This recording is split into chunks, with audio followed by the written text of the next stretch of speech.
Mayor Dexter? Pardon? Sure. Mayor Dexter? Yes, thank you. I'm here. Deputy Mayor Carr? Here. Councilmember Hamilton? Here. Councilmember Hodgson? Good evening. Councilmember Miller? Here. Councilmember Schwab? Here. Councilmember Suggs? Here. Manager West? Present. Attorney Sahandy? Present. Thank you. All right, thank you. If you can please rise as you are able for the Pledge of Allegiance.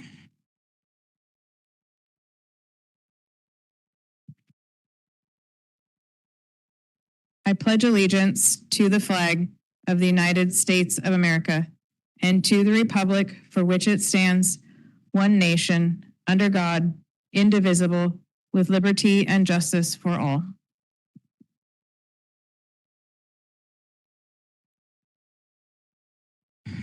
All right, thank you. Are there any late items from staff? Mayor and Council, no late items for staff this evening. Thank you. Can you all silence, someone's phone is ringing. I can't tell where it's coming from, but if you can all take a minute to silence your devices, that would be great. Thank you. All right, any late items from council? All right, hearing none, we will move on. And we'll move on to the first public comment period. So a couple of notes. We can't close the door because the garage door is open right now. All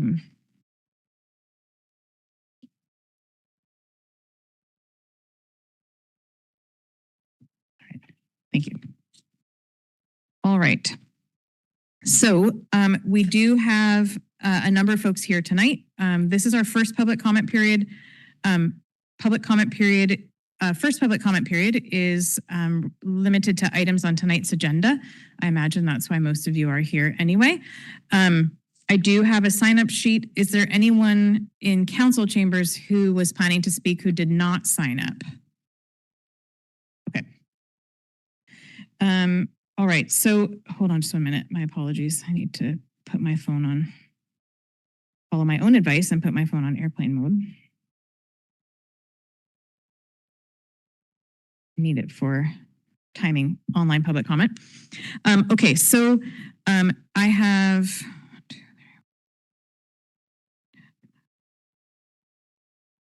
18. If you are online and wish to make a public comment, can you please raise your hand now? Given the number of people who are signed up for public comment and the hands are coming up online, my intention tonight, though I realize that might be disappointing for people, we want to make sure we leave enough time for us to properly discuss the items on the agenda. So I'm going to limit public comment tonight to 2 minutes for the first public comment period and to no more than an hour and a half. So we go until 10 at the latest. We can vote to extend, but my feeling is that the spirit of the Open Public Meetings Act is that you all, the public, can participate in our meeting, and past 10 o'clock feels like most people want to be home, at least getting ready for bed. So we want to be able to get through our agenda by 10. So I will not talk anymore. I will go ahead and call on folks and we'll get started. So I will start with Alexis Sorensen. Oh, and while, Alexis, while you're making your way up to the lectern, if you are in council chambers, the light on the lectern will keep track of your time for you. I will do time online, and we will do council chambers first and then go online so it's easier to manage. And also, if you can please state your name and whether or not you are a resident of Port Angeles. We don't need street address, just whether or not you're a resident. So go ahead when you are ready. Hi, my name is Alexis Sorensen. I am a resident of Port Angeles and we are taxpayers. I'm here regarding the hearing examiner's approval of the street vacation STV 26-0045 that will be on the third page of your agenda tonight. This places several binding requirements on the hearing examiner's approval of the street vacation, places several binding requirements on the future development of the site solely intended for Bricks Marine expansion, The city staff also has specific mandatory requirements to move forward with the permitting process for the build-out. No maps are showing any elevations. It all looks completely flat. The vacation project is adjacent to the toe of the bluff. It is 170 feet high with 100% 45-degree angle that is environmentally sensitive with historical water issues. Before passing the vacation permit, please put into your requirements for passing all of the geotechnical engineering from March 11th, 2026 updated information from Grzan and Associates and from the city staff requirements. Because of the changes in size of the vacation just recently, Block 105, of which I live, will bear the brunt of the deepest industrial use. In closing, how will the city monitor real-time vibrations and lateral earth pressures on the outcropping beneath the homes that are above? And will the 42-inch stormwater conveyance easement be fully cleared and structurally reinforced before deep foundation pinning begins under Block 105 to prevent catastrophic water saturation on the slope? All of these permitting processes were pushed through in record time that no public citizen could do. All of them. This vacation opens the door for all of the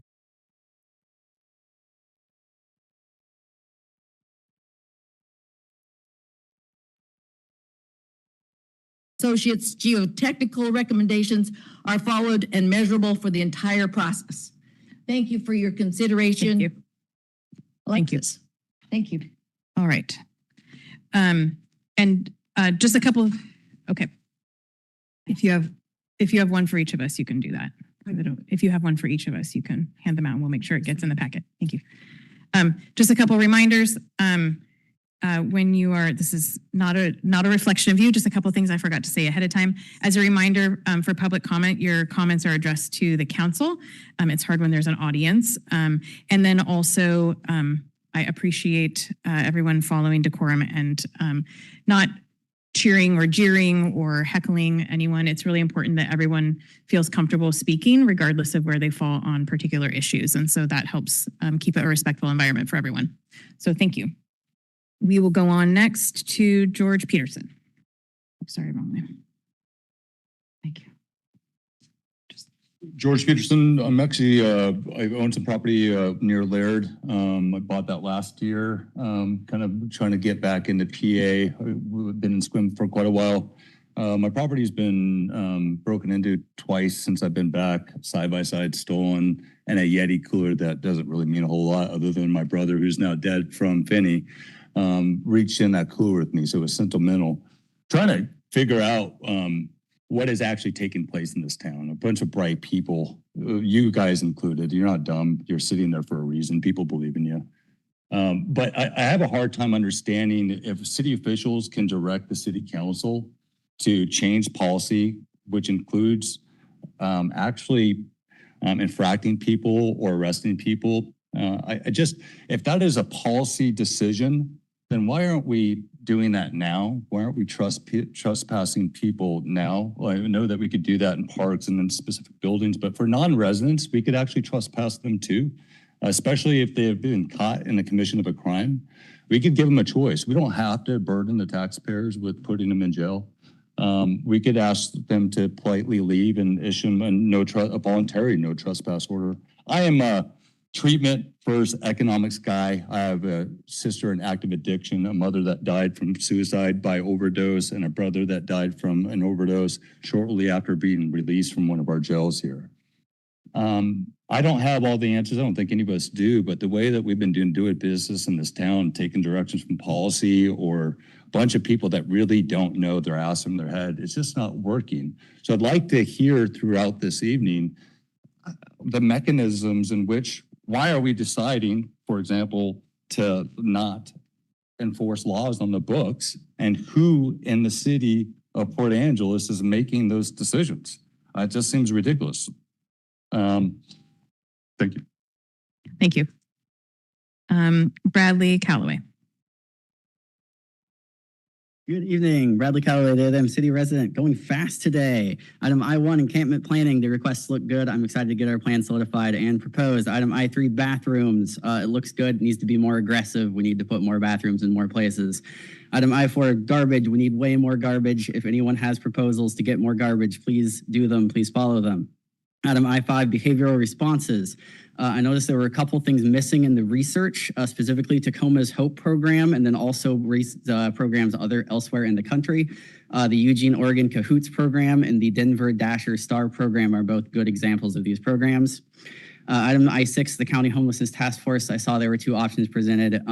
Just make sure whatever you do, get homeless people on the executive board somehow, let them talk in their own task force. Item I2, encampment clearance, SOPs. The goal there was clarity. We don't have clarity from what we got there. The SOPs mention in a couple places that they just call in private organizations to do stuff and don't say what those private organizations are going to do. We know that in reality, that private organization is almost always 4PA. We know that in reality, 4PA goes in and they steal and vandalize people's personal property that was abandoned at the encampment. It is important to remember that abandoned property is still property that belongs to those people. It is not garbage just because it's at an encampment after it was cleared. That property needs to be properly handled and properly returned to its owners. The city police department has a fairly strong policy on property retrievals. We should be finding a way to mandate that 4PA follow that same policy if they're going to act in the interests of the city while clearing encampments instead of performing their continued vandalism and theft. Also, there is going to be an issue very shortly with illegal versus legal encampments after we establish the encampment plans. It is very important that we successfully make a unified response policy. To that end, I would recommend you look at House Bill 2489. That is House Bill 2489, which was proposed last session. It didn't pass, but it is very strong and informative for that purpose. Thank you. Thank you. I just want to remind folks, a few people have just shown up online. If you wish to speak at public comment, first public comment items on tonight's agenda, please raise your hand at this time. We'll do council chambers first and we'll get through as many as we can in an hour and a half. Next is Joyce Stewart. Hello, council. I am a resident of the county. I'm just here to say that I support allowing the homeless stakeholders to develop their own encampment program and policy to ensure that it meets their own needs. In fact, I support a proposal that should be arriving on y'all's desk here soon that has been meticulously outlined by three of our homeless and houseless members of the society of Port Angeles, and it is a very well thought out, wonderfully researched proposal. That's all I'm saying. Thank you. Thank you. Next, I'm going to call a few people in. If you feel comfortable standing in line, then we can be more efficient. Ellen Minshew, Tim Wheeler, and Timothy Dalton.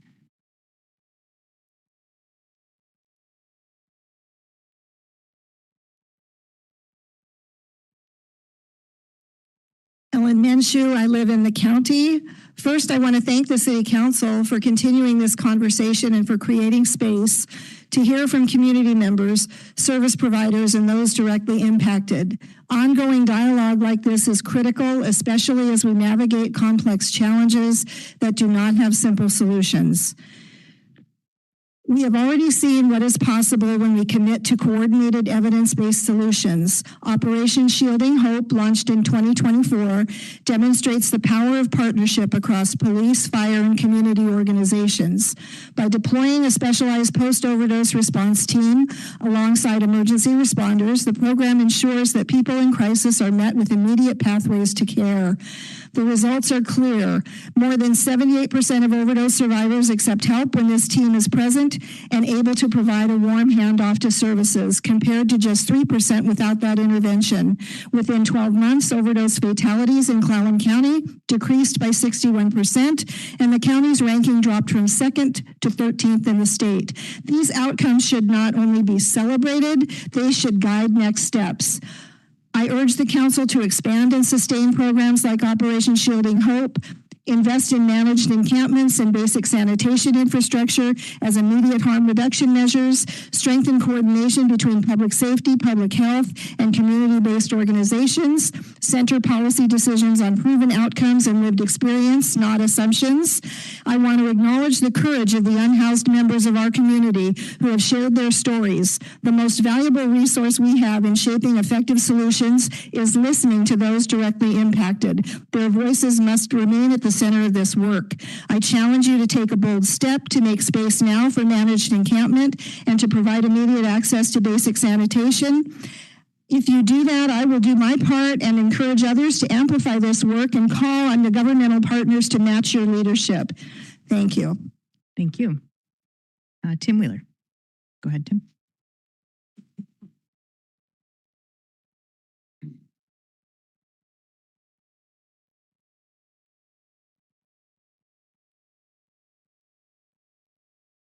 Good evening. My name is Tim Wheeler. I live in Sequim, and I want to associate my comments completely with what Ellen Menchu said, and I strongly support measures that you take immediately to provide a safe, clean, well-managed campsite for homeless people. My family moved here in 1948. I was 8 years old. We bought a dairy farm up on Bell Hill.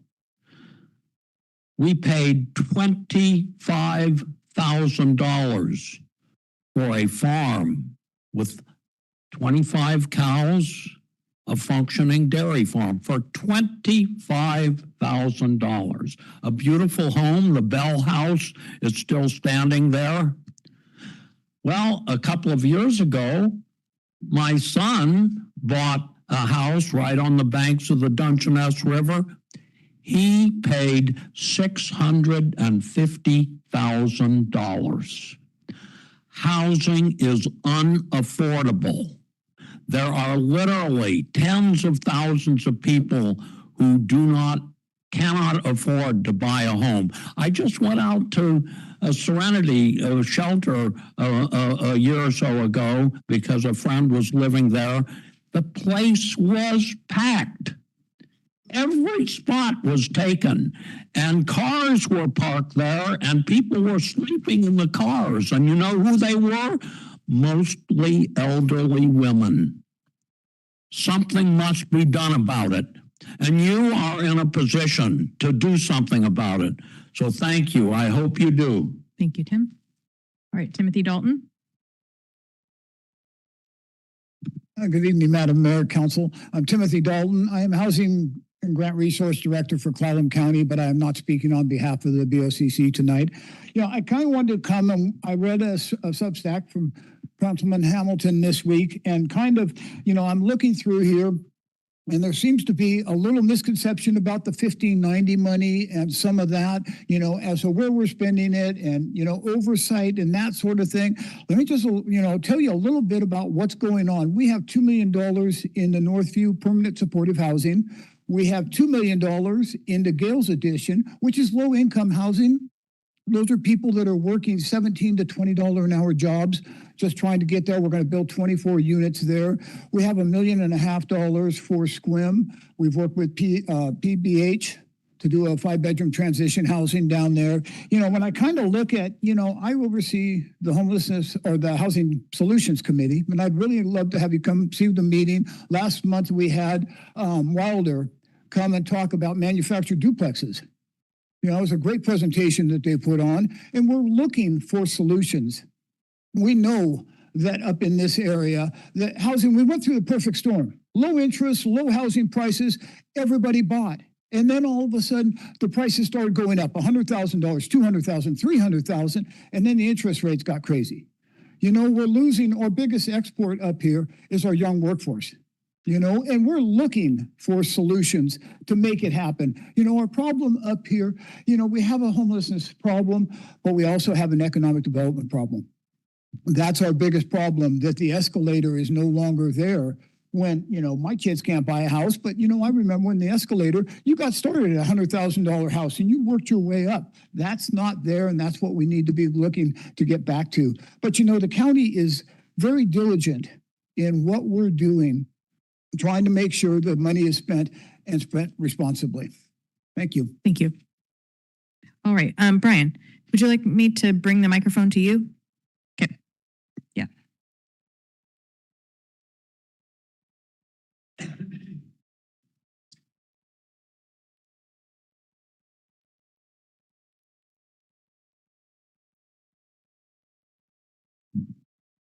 Good evening. I came to speak to you about the vacation of the street. If you can state your name and whether or not you're a resident first, that'd be Sorry, great. Thank you. Brian Jackson. I'm a resident. Hopefully you've seen my correspondence in your packets. I've been sending several letters regarding the street vacation.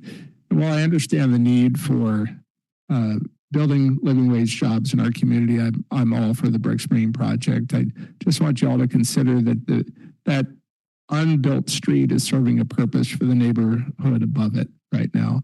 And it's serving as a buffer for that hillside. And while we want that development to take place, we believe that redesigning that building to a point where they can make it work can be done without that street vacation. Many exceptions are made for environmental reasons. Our neighborhood has been told time and time again how sensitive that bank is when we want to trim a tree or plant a rain garden or something to control the rainwater. Yet, as soon as a project is pushed forward, which fits perfectly into the master plan of the city right now to develop jobs, it feels like it's really eagerly gone after. And city staff is doing a great job. However, I would really implore you to consider the needs and how it is being used as a city asset for the residents that sit on that bank right now. I also want to share with you, I was a law enforcement officer for many years. I interacted with the homeless community time and time again, and I lent money to them. I had a great relationship with them. Being unhoused is not illegal, but empowering the police force to enforce the laws that are there that are impacting our community is really important. And it will balance out where people will start to care again about the homeless community because they won't see them as people that are committing crimes in our community, but they'll see them with that caring concern. So thank you. Thank you. We'll go to Mimi Smith-Dvorak. And then next is Chris Hartman and Jackie Bremond.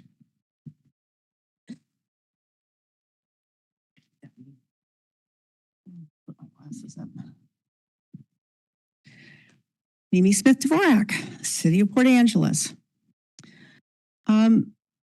We've had the same point in time count for homelessness 2012, which is about 300 individuals. The police handle 21,000 calls annually, and disproportionately it's for homeless people, violations, drug use, mentally ill, overdoses. I completely agree we should have a parking set up for homelessness, except I don't think you guys should just farm it out. I think we shouldn't just throw money at it because that's all we've ever been doing. I mean, as it is between Serenity House and Peninsula Behavioral Health, I think we've gone up like 600% in how much money we give them since 2011. We can't afford it. But I would like to point out that we do have 1% sales tax that we approved in 2019. It generates $1.3 to $1.5 million a year. Right now, we're giving $800,000 of that to grants. To do what? We still have the same 300 homeless people. We have way more police calls. I'd rather see the money dedicated to the police department so they have the ability to enforce the laws that are on our books, clean up our problems, and make a difference, because prior to 2011, we didn't have this horrible situation on the streets. Let's not just throw money, because two of you on the council already have proven to us you don't know how to deal with money after the pool fiasco and someone stealing money from the pool. And then with your consent agenda with all those items on it and none of those getting proper discussion, you guys are kids clomping around in daddy's shoes when it comes to finances. You never put any strings on it, you never have any measurement. Thanks. Thank you, Mimi. All right, Chris Hartman. Good evening. My name is Chris Hartman. I live in the county, and I'm here representing the Port of Port Angeles. I'm here to speak in favor of the street vacation petition included in this evening's council meeting agenda. The vacation petition by the Port is recommended by both the City of Port Angeles staff and an independent hearing examiner. To be clear, this street vacation is an entirely separate process from any future development approval. Vacating the area of the unopened street that the Port originally owned and returning the land to the Port ownership is a separate and distinct process from any future development that will go through its own review, mitigation, and approval process. The proposed future development is in the middle of a very thorough review process. To date, the completed project permits include the State Environmental Policy Act, Shoreline Substantial Development Permit. Both approvals included public notice, public comment periods, and required significant conditions that the project proponent must incorporate into the final design. Future permits include demolition permits, clearing and grading permits, building permit, construction stormwater general permit through the Washington State Department of Ecology. This is just to highlight that there's a very thorough review process and any impacts by the development. To summarize, the Port requests that the City Council vote in favor of the street vacation petition as recommended by city staff. Future development concerns should be considered during the appropriate permit review process. Thank you. All right, thank you. Jackie Brummond, and then Colleen McAleer and Caleb McMahon. Good evening. My name's Jackie Brummond. I'm a resident at Serenity House. And as a former homeless person, this town needs more shelters to with rules not to be changed by staff at like at Serenity. They change them as they see that they want their facility to be ran, but they cause a lot of homelessness doing that. And they need the homeless people here, they need a safe place to rest their heads. Some more homeless shelters might be a solution to that. And there's plenty of places out there that are vacant that could be made into a homeless shelter. There's also places for their belongings to be safe. Also more restrooms so that they're not peeing and defecating everywhere. Outlets so they can charge their phones, because like me, I'm in my IOP and I need my phone and there's no place to charge. And so in IOP, it's a requirement to have your phone. And then the garbage bins, that if they had more garbage bins, there wouldn't be so much garbage left laying around, I don't think. Or maybe give them a job so they picking up garbage, you know, that's maybe a solution there too. I've heard them say, for PA, when they kick people out, not to throw the homeless possessions away, but to let them know where they could pick up their possessions. Thank you. Thank you. Yep, Colleen, and then Caleb, Tabitha, and Corey.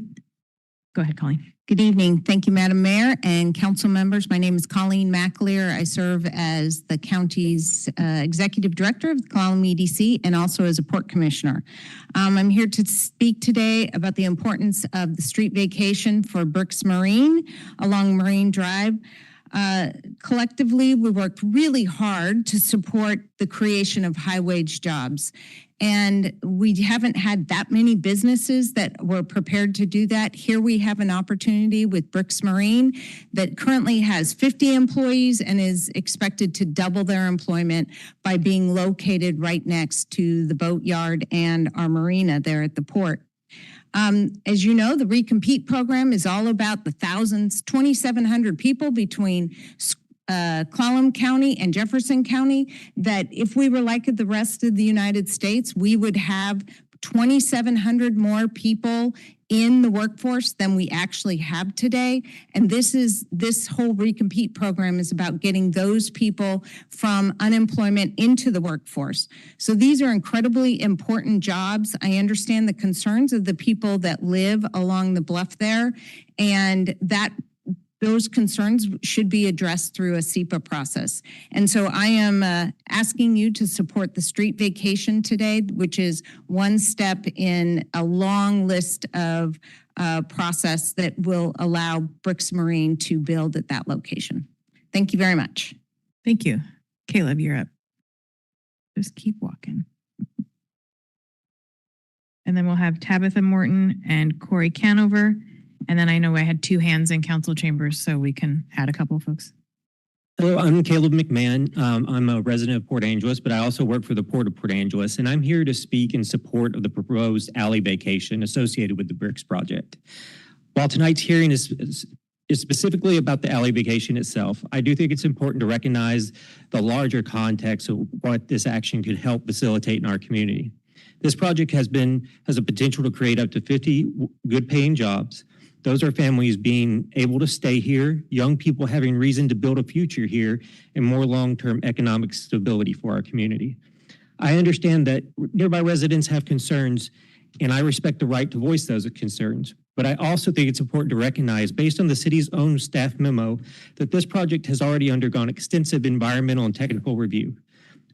The project has already gone through an environmental site assessment, SEPA, shoreline permitting, geotechnical analysis, stormwater review, and multiple rounds of public notice and comment. The city required professional geotechnical analysis imposed project conditions related to bluff stability and drainage to add mitigation and intended to address these environmental issues. In other words, the system's designed to evaluate these issues, and it's working. The alley vacation before you tonight is not an approval to bypass environmental review, permitting requirements, or regulatory oversight. Any future development activity will remain subject to separate permitting and regulatory reviews. I would also encourage the council to recognize that the interests opposing the project are very natural and visible. A relatively small group of nearby property owners have every ability and incentive to organize and to advocate for preserving the status quo of their homes.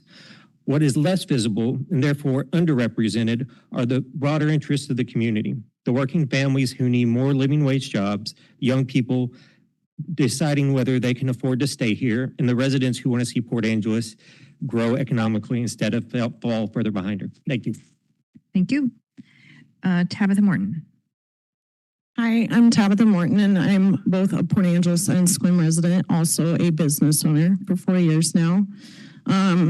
I wanted to speak on the harm reduction expansion just because I've been watching the videos that have been surfacing around social media. And as a business owner, I do see a lot just in the community. A lot of people are moving. A lot of our jobs are leaving. A lot of businesses are leaving because, I mean, it doesn't pan out well for them. They have their businesses vandalized, broken into, you know, and though I understand harm reduction is important, I think it's important with accountability. And right now there seems to be an extreme lack in that. I don't understand why you guys don't just set up a firing squad and kill them, because you're just perpetuating the problem. And we've already seen what happens in Seattle. Right now they're sweeping them out of Seattle for the World Cup and pushing them into other communities because they're embarrassed. It's a big event. People pay thousands of dollars to go to the World Cup every year annually to watch those games. And I wouldn't want to go to Seattle and see that. So, you know, we got to do something about it. There needs to be more accountability with spending. There needs to be more analytical data proving how this is actually helping people, if it's actually helping people, if there are testimonies from people, you know, that this is actually a sustainable program and that it helps bring people back into the job force, or it just continually makes them sick. And that's about all. Thanks. Thank you. Corey Canover. It's actually Corey Conover. Apologies. So kind of to elaborate on what my sister was saying, I don't see a lot of cleanup going on. There's all these hypodermic needles along the Discovery Trail. We're sick of it. This needs to get cleaned up. We don't have like biohazardous waste boxes, enough of that stuff. Why are we not cleaning that up? Because our kids' safety and everything depends on them being able to utilize public land and everything. And they can't be safe. You know, you go to the park and you're finding them in the bark dust, you're finding them all over the place, and this is ridiculous. I should be able to take my children to the park and not have to worry about hypodermic needles. That's ridiculous. So what I would like to see from you guys is that we actually clean up this mess, because we're giving them the needles, but we're not cleaning up the mess. And it's just out there, just laying out and around, and it's not fair to all of us. Thank you for your time. Thank you, Corey. All right, we have, I saw 3 hands from people who wanted to speak who did not sign up. We'll take the 5, so 1, 2, Jake, the guy in the plaid shirt, and the guy in the hat. We'll take you guys, and then we'll take a couple online. I have 2 hands online, and then we'll get on to our agenda.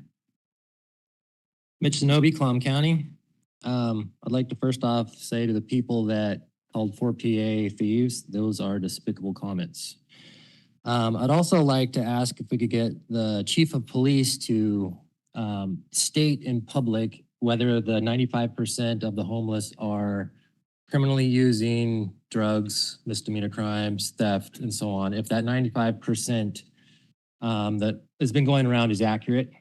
As far as the camp goes, there's a really large city property out by Serenity House called the PA Transfer Station.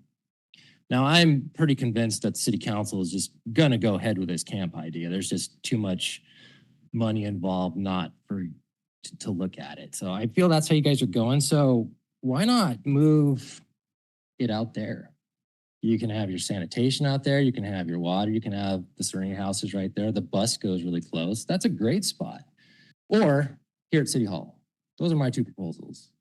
So you guys get to see it every day along with the rest of us. Now, I would also like to know if this is going to be a low barrier camp.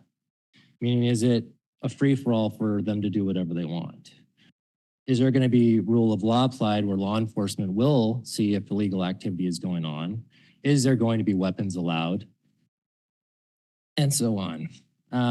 You just can't have a camp and then just say, do what you want. They are citizens, so they are held to the law like the rest of us. And also for the trash, extra trash cans, are we all allowed to use those too? Can we roll up with pickup trucks and dump our trash, or is it just for the select few that are going to be in this camp and they have a free-for-all to dump as much trash as they want? Or can the rest of us use them as well? That's pretty much all I got. Thank you. Thank you. Go ahead. Hello, I'm David Rogers. I live in the county and own businesses that operate within the city limits. I just wanted to voice concerns around potential lack of enforcement with encampment or a permanent encampment situation. I think the whole idea is sad in general, that instead of, trying to find real solutions, we're looking for Band-Aids just to take it out of our visual site. But I understand the safety concerns. I was an addict for many, many years. Accountability is what helped me get clean. Accountability, I don't know if I've ever heard a story of anybody who was just led to treatment by compassion. I do think compassion is important, but only paired with accountability.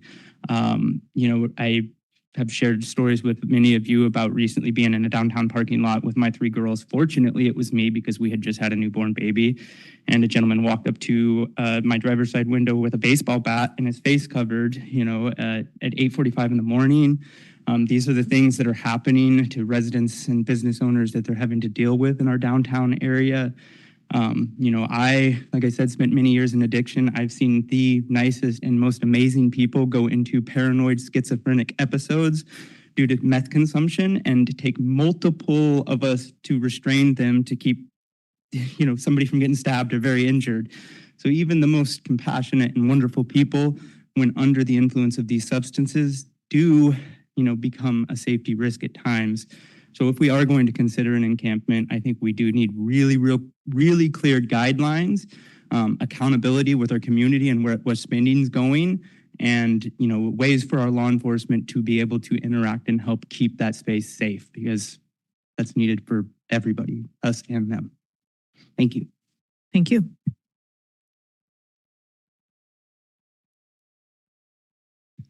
Jake Seegers, I live in District 3 in the county. I met a young homeless man today on the truck route, and I asked him, I said, what do you think some of the solutions are? What can our local leaders provide? And he didn't hesitate. He answered in one word: trust.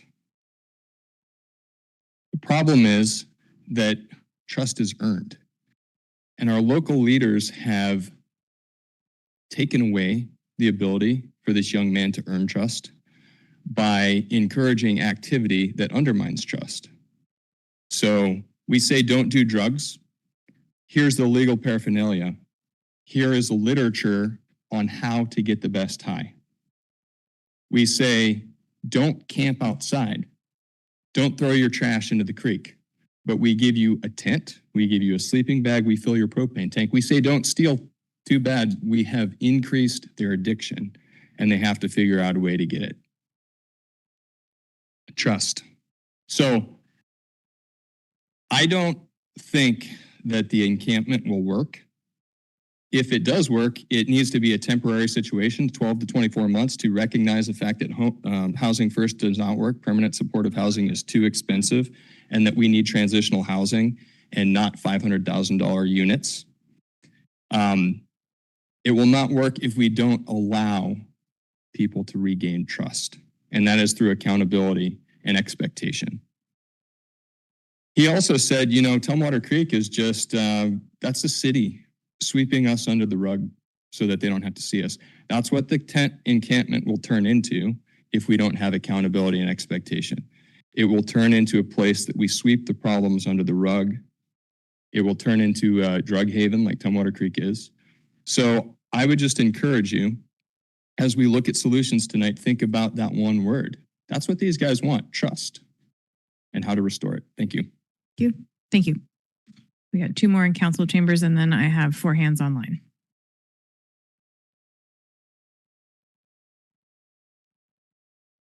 I'm Everett Zentz. I'm at Port Angeles Motel. I've been here for most of my life, like almost 50 years.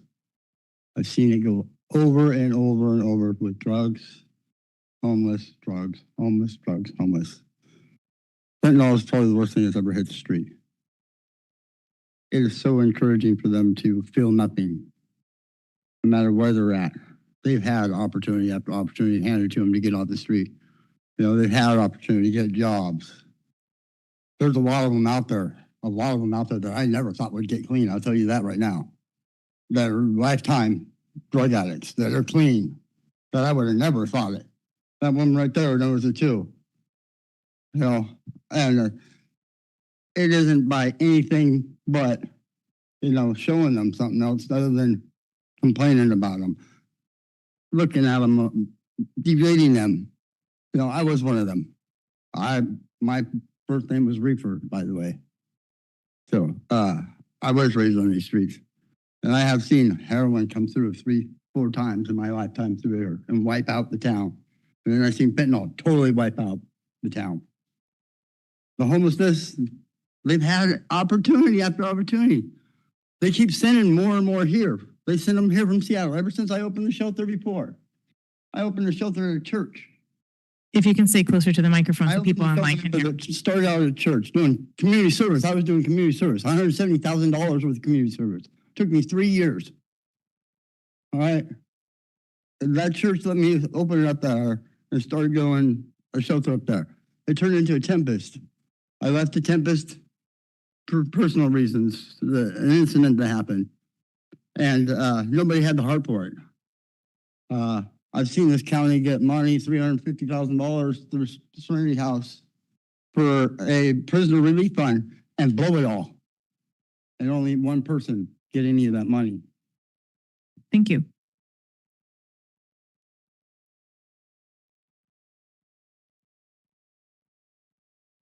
Chris White. I'm a city resident and lived here all my life. I remember back in the 90s, I got pulled over. Cops tear apart my car just to look for a gram of weed. Now we're got smoking meth and fentanyl 30 yards from the back door to the jail. I've also been homeless. I've also graduated drug court.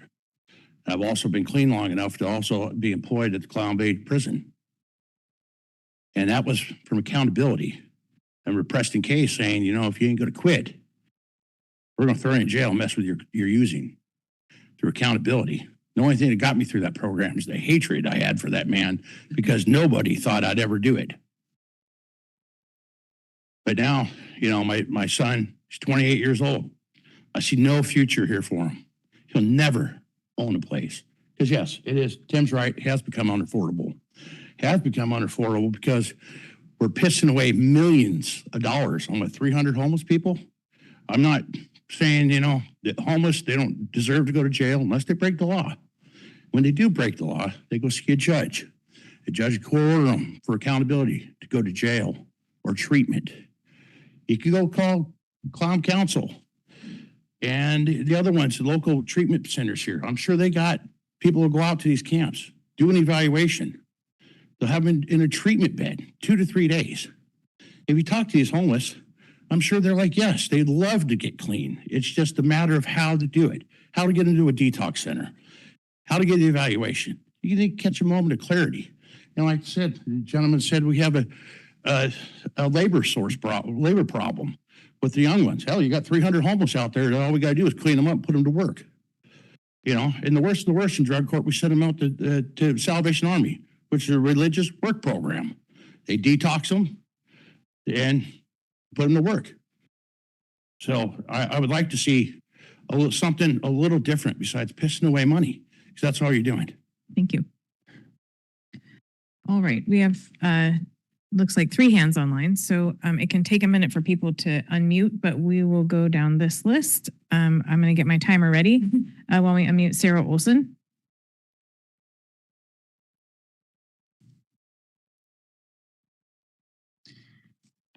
Good evening. Good evening. Go ahead. If you can state your name and whether or not you're a resident, I will start your time now. Okay, thank you. Sarah Olson, city resident. I want to speak to the idea of compassion because I believe what's being proposed tonight is not true compassion. I no longer feel safe walking the waterfront trail as a woman. I used to use that trail my entire life. That has changed. We have all seen the people in obvious crisis, mentally unwell, physically injured, living in dangerous conditions along busy roads and public spaces. Leaving people in that condition is not compassion. Adding more 24-hour bathrooms, encampments, or parking without accountability does not solve the underlying problem. Our existing public bathrooms are already vandalized, misused, and difficult to maintain. Creating more unmanaged spaces simply expands the problem rather than resolving it. Compassion means accountability. It means treatment, mental health care, and above all, enforcement of our existing laws, not normalizing people living in crisis on our streets. And compassion must also extend to the majority of the citizens of Port Angeles, the families, women, seniors, and taxpayers who deserve to feel safe using public spaces. Please focus on solutions that actually move people towards stability and safety, not solutions that simply relocate the crisis. Thank you. Thank you. We'll go to Leela Culberson.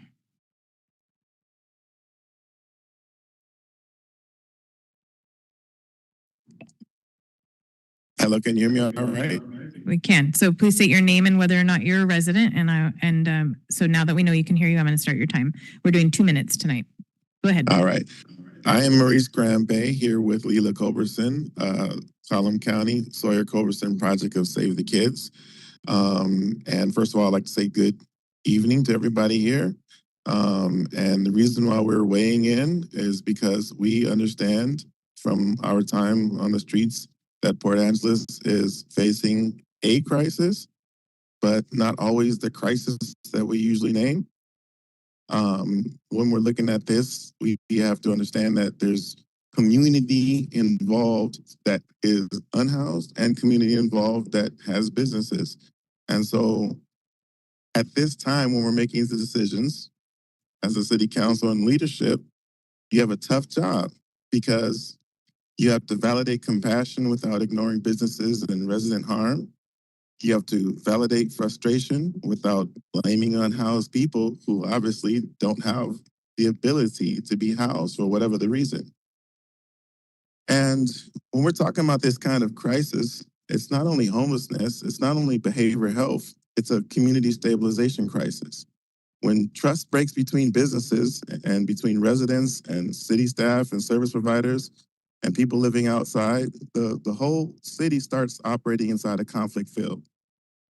So when we're talking about this, if the core problem is not something that we can come together to address, then we're going to maintain the conflict field. A city can clean a site and still leave the conflict intact. It can fund more referrals and still leave businesses unheard. It can shelter someone tonight and still fail to create a pathway back into the community tomorrow. So what we're looking at here is we're hoping that Port Angeles is looking at a crisis response, but also transition infrastructure that lowers conflict and rebuilds civic trust. We see that there has always been a gap. I don't know how close I am to my time. You are done. But You're out of time. All right. We'll talk to you later. Thank you very much. We'll go to Susie Blake.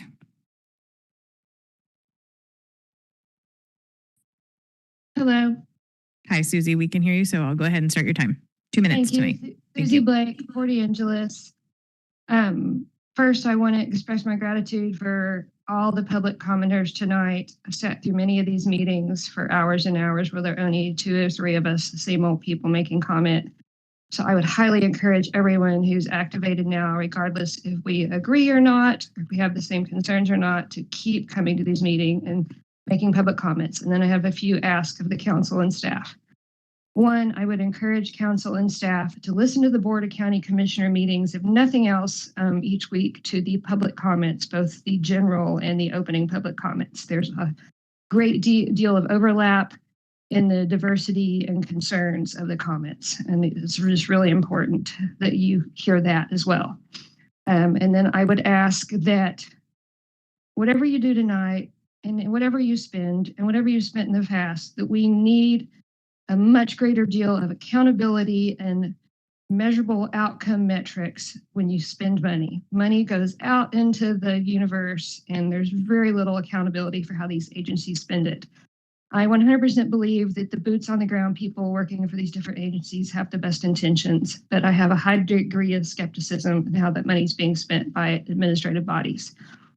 My other ask is that if anyone, and I will say I'm a very proud supporter for PA. When I went full-time at my current job, the first thing I did was increase my monthly donation.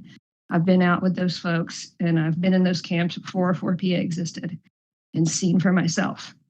I would ask that if anyone in staff or council has proof of these gross, disturbing, false accusations at 4PA, that you follow through on them legally. If not, stop spreading and allowing these false accusations and slander and liability to keep making those kind of comments or endorsing them publicly.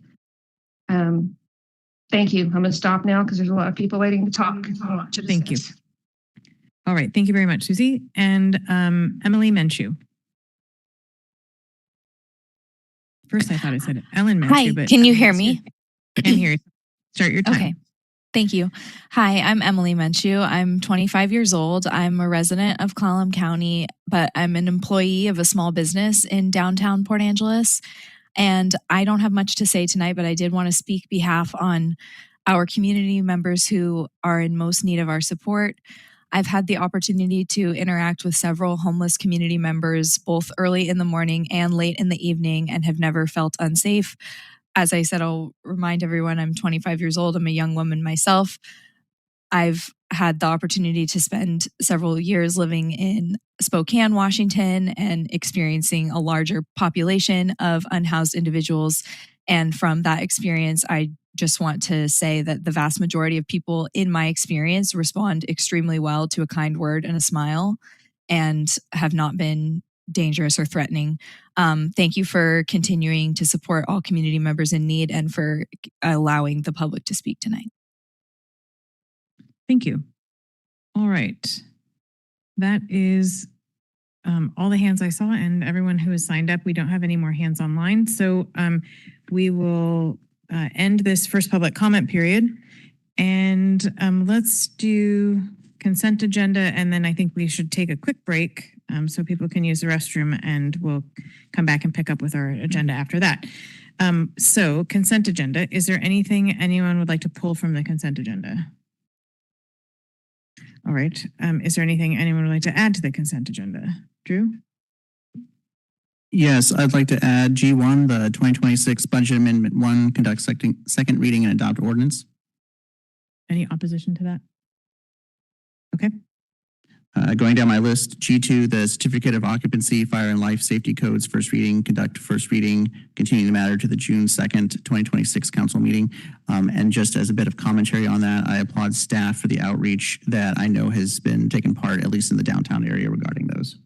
Okay. Any opposition to G2? All right. G3, type 0 legislation, conduct first reading, continue the matter to June 2nd, council meeting. Any opposition to that?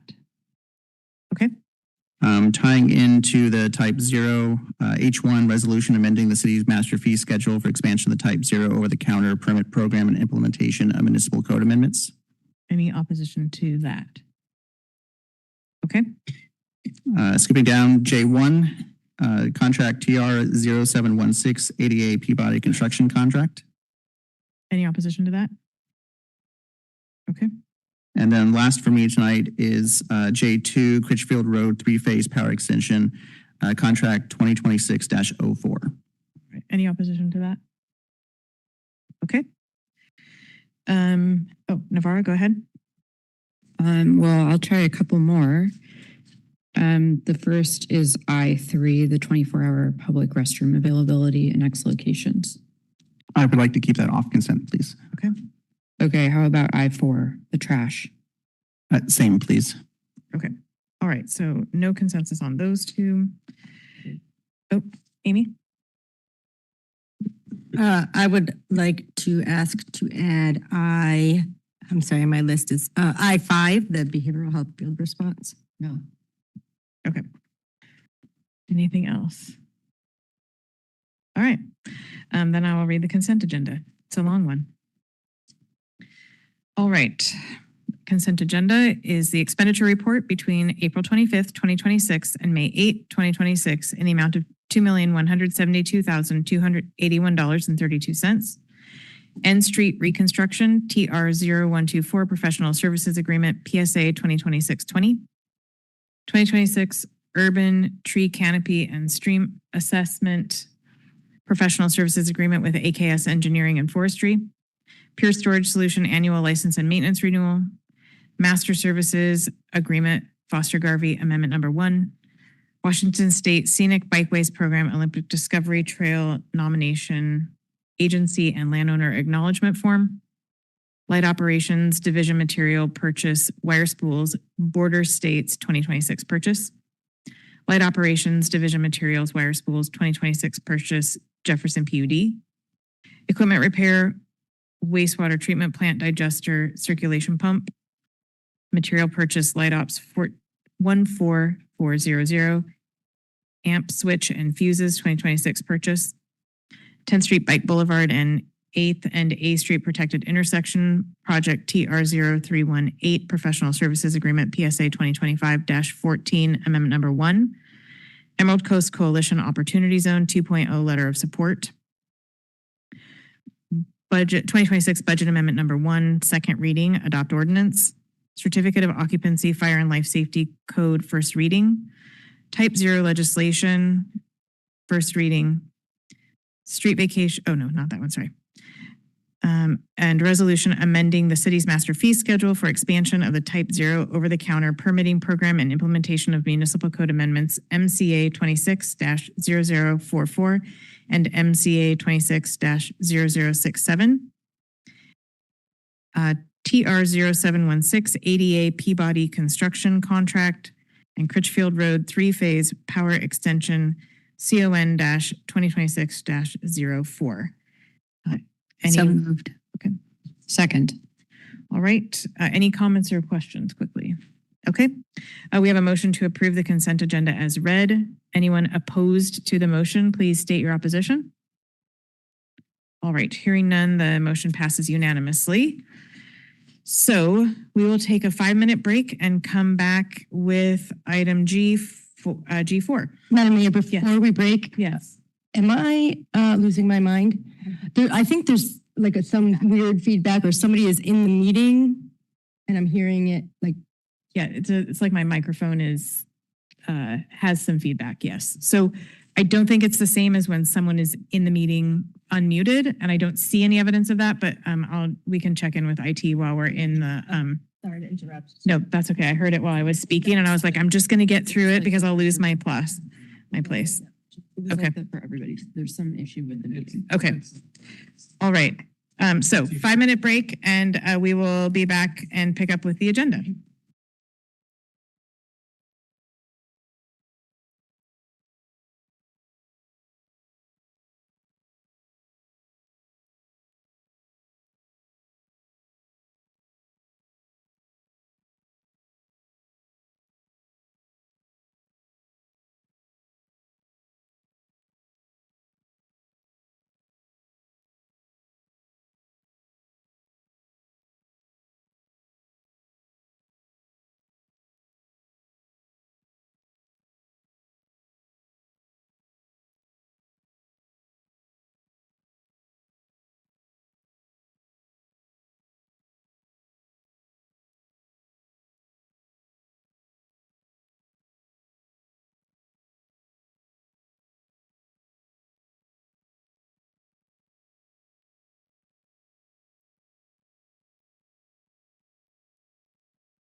get started again. And I see at least least two of the council members who aren't here yet. Big groups on it.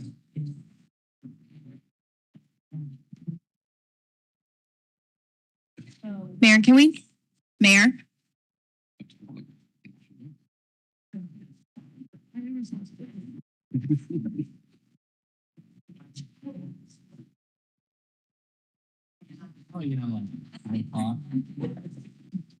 All right. Now I'm going to mean it with my gavel. We're going to go ahead and get started again so that we can get everyone out of here at a reasonable hour tonight. All right. So we are on item G4. That is the street vacation petition. And I'm going to turn it over to Calvin. Thank you, Mayor and members of the council. You'll find this information starting on page G106 of your packet. This is street vacation petition application STV 2645. I'll now turn it over to Angel Torres, Long Range and Special Projects Administrator, for a very brief presentation. Thank you. Good evening, Mayor and council members. I'm Angel Torres, Long Range and Special Projects Administrator and Project Planner for Street Vacation Petition STV 260045. This evening, I will briefly summarize the request, the review process, and the key findings and staff's recommendations.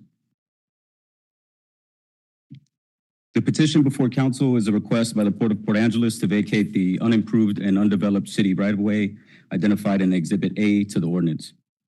The area is located between Marine Drive and West 4th Street within Block 105 of the town site of Port Angeles. The area joins port-owned industrial property and is within the industrial heavy zone. The purpose of the request is to allow the right-of-way area to be incorporated into adjoining port industrial property holdings. The request before council is limited to the legal description and exhibit map included with the ordinance. The petition was submitted on February 14, 2026 and determined complete on February 18, 2026. Public notice was provided on March 19, 2026. The hearing examiner held an open record public hearing on April 10, 2026. On April 22nd, 2026, the hearing examiner issued findings, conclusions, and a recommendation for approval subject to conditions. This slide reflects the proper public process.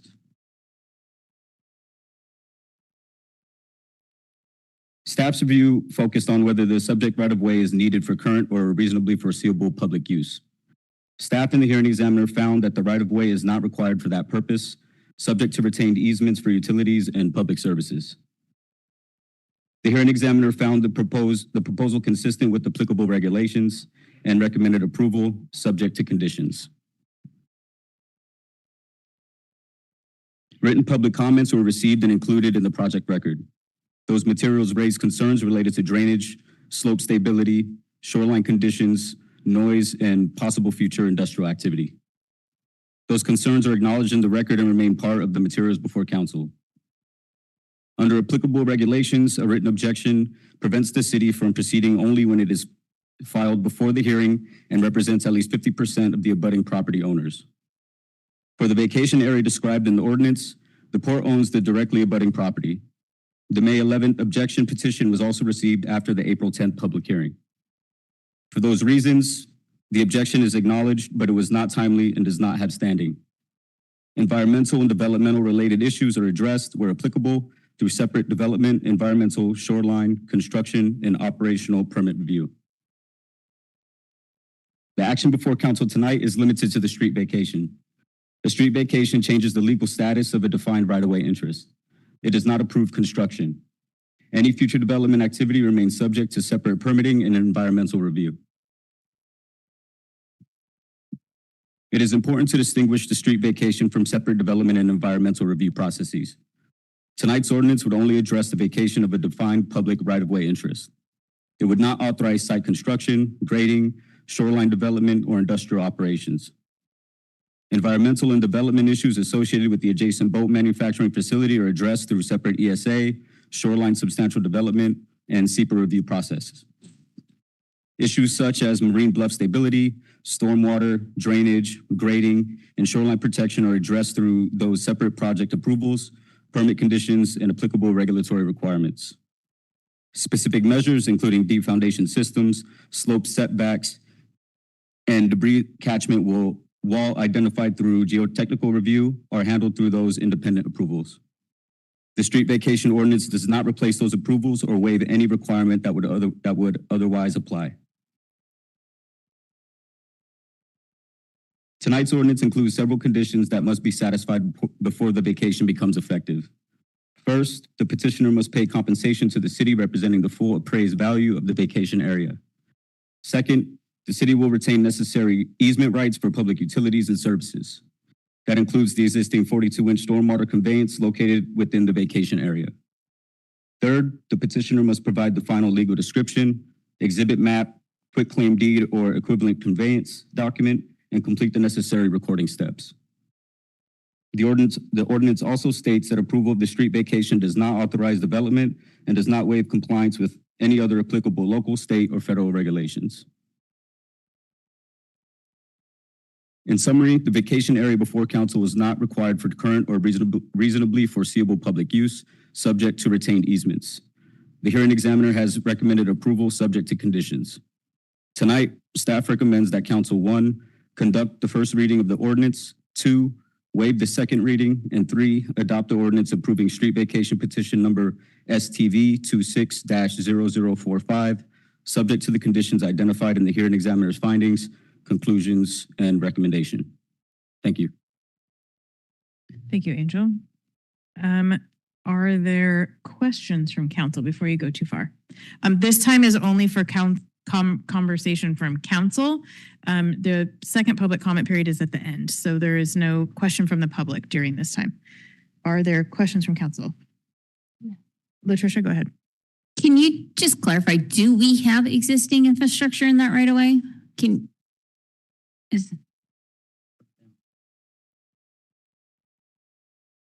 Sarah?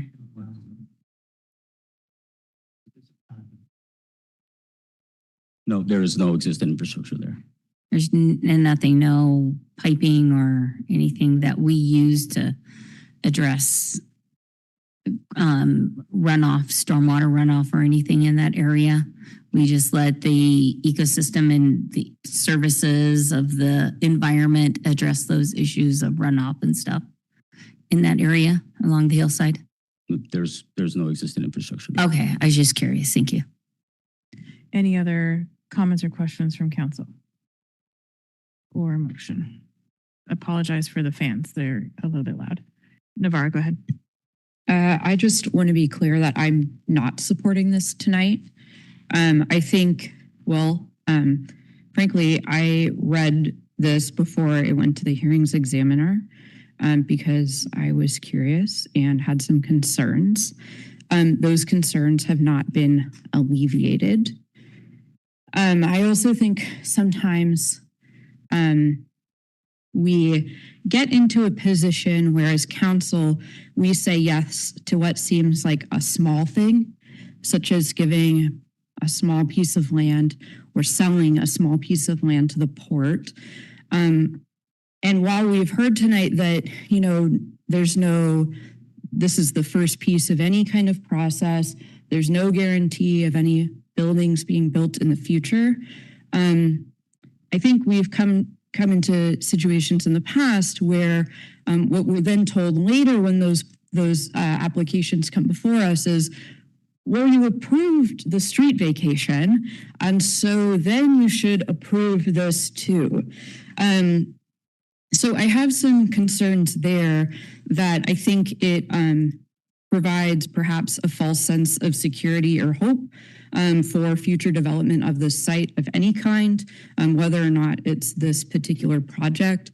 I also have some outstanding questions about the project generally speaking, and why this site in particular has been chosen for Brooks Marine, particularly when the port has built what looks to be a very nice new marine industrial park that is also located on the marina and right next to the waterfront and the boatyard.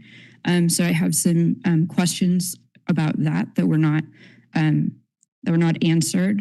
And I think those are relevant and should have been addressed in this application because it's clear that the only reason we're talking about this is because there is a project that is trying to be permitted. So I think it's relevant to ask. I'm sure those will come before us at another time. Additionally, I think I have some questions about the application itself. I'm scrolling up. It's a little hard to read in the packet, and I think that's just a feature of, doing things online.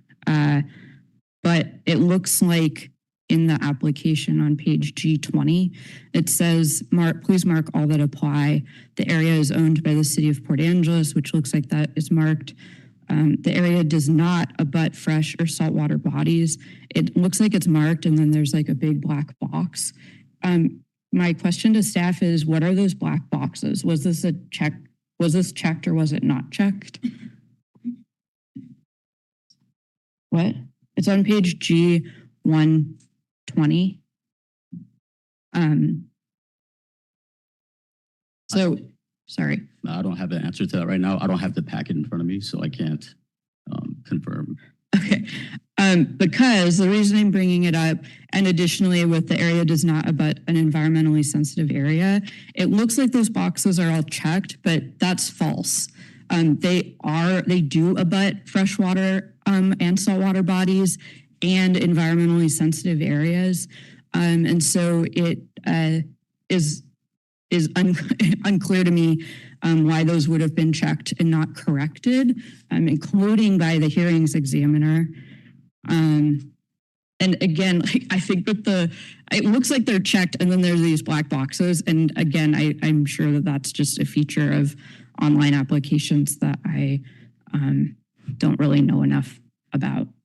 I'm happy to stop and have my question be answered. Sorry. Thanks. Sorry, printing out all those packets for all of us would be a lot. So I appreciate the handout of this. So this piece that we're talking about, the sliver of land that we're talking about, does not abut a saltwater or freshwater area. It is on the other side of any salt or freshwater area. Yeah, so I've been walking that area pretty extensively over the last couple of months. And it seems clear to me that there is a stream that runs behind that parcel and seems to run into this parcel as well. I can speak more to that, but I'm wondering what seemed to me from the application is that whoever wrote it hadn't walked it. And I recognize that likely the hearings examiner does not live here and wouldn't know to address those concerns either. But this section, I think actually has a body of water running through it, whether or not that's a ditch that we own, that is the overflow from what is flowing from the creek out to a culvert into the marina. But there's still a freshwater body there. So I think that's just inaccurate. I'm happy to walk it with somebody. Because additionally, I think there's some environmental concerns, namely, there are pretty active beaver signs in the area. And I would also be happy to show folks those signs as well. And I know that in the SEPA that I don't think is included in the packet, but which was, I think, submitted to the hearings examiner, or some documents did talk about the animals present. And it was also fairly clear that nobody with, I think, relevant experience to identify what those sensitive animals or areas might have been filled it out, because I think it's pretty obvious that there are some animals who had been living there. Whether or not they're currently living there, I couldn't say, but had been living there. So I have some outstanding concerns that I don't think are going to be addressed tonight. And I think it's incumbent on us to ask some follow-up questions. And I think, anyhow, So for those reasons and more, I will be voting against this tonight. Drew, go ahead. Yeah, I'm totally going to put finance on the spot and probably won't be able to answer this off the top of your head. And this is also me confirming I know how this works. If the city vacates it and we sell it at market rate, that goes to our tax rolls for property taxes. Am I correct?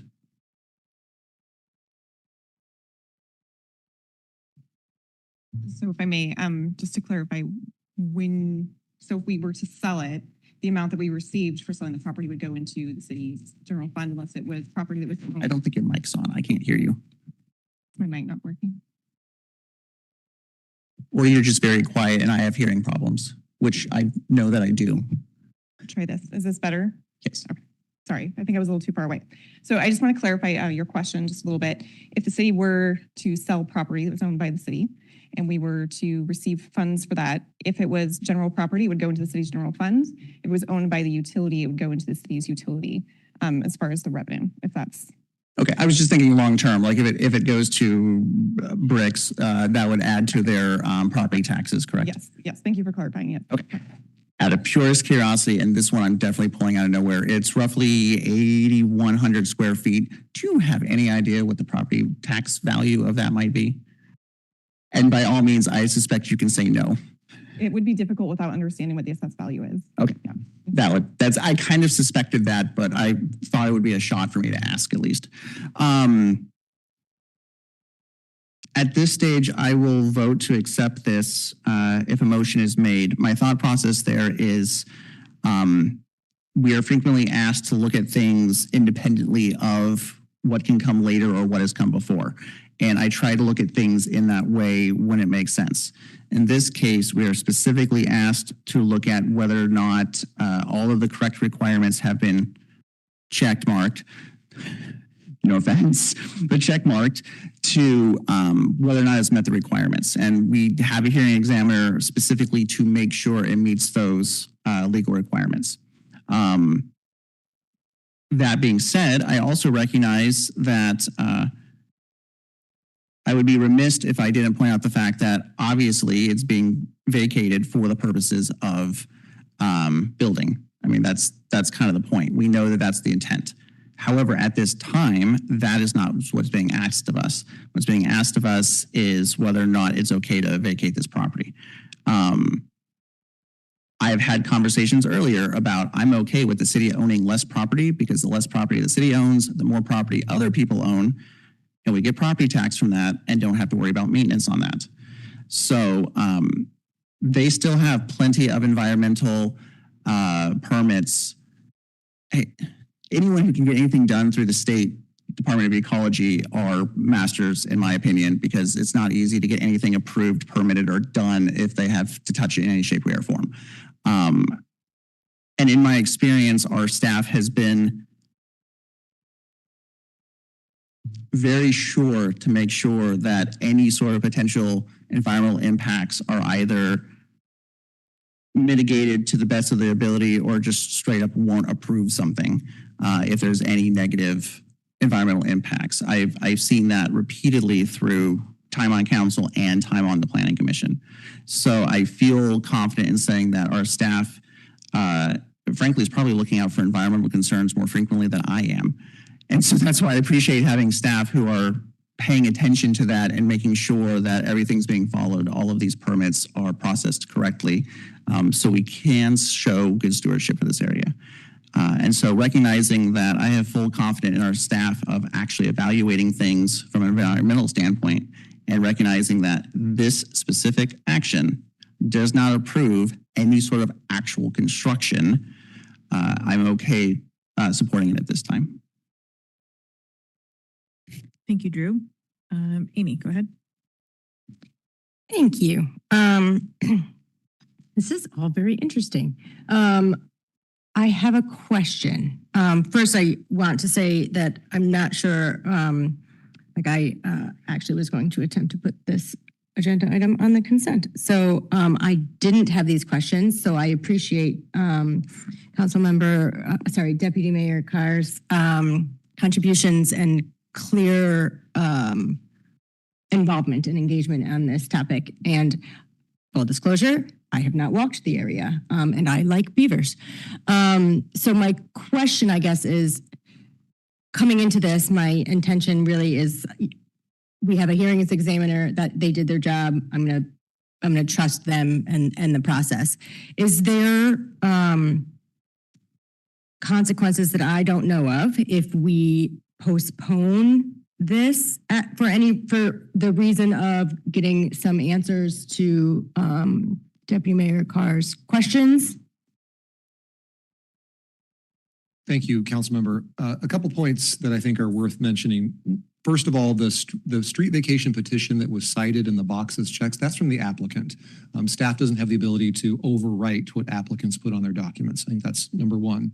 Number two, as was mentioned in the staff memo and the presentation, the issue before the council tonight is the issue of whether to vacate the right-of-way, not the environmental issues. I understand those are very strong concerns and rightfully so, but as I think you heard in the memo and in the staff presentation, there are separate processes for that, and those processes are working, and they should be, council should expect those processes to work. It might be, so just the issue before the council, in the council's prerogative is to do as it sees fit. But the issue is not the environmental issues before the council tonight. But with that in mind, I think it would be helpful to hear, if council would like, from the city's CED Grant and Natural Resources Administrator, who did review that separate piece, which is, again, not before council tonight, but clearly a point of interest. And Courtney Bornsworth can speak to, she was the planner in charge of reviewing those environmental documents and can speak a little bit to her process for reviewing the drainage, the water, the critters, the wildlife, et cetera, and the very stringent review process that she went through when reviewing that separate issue.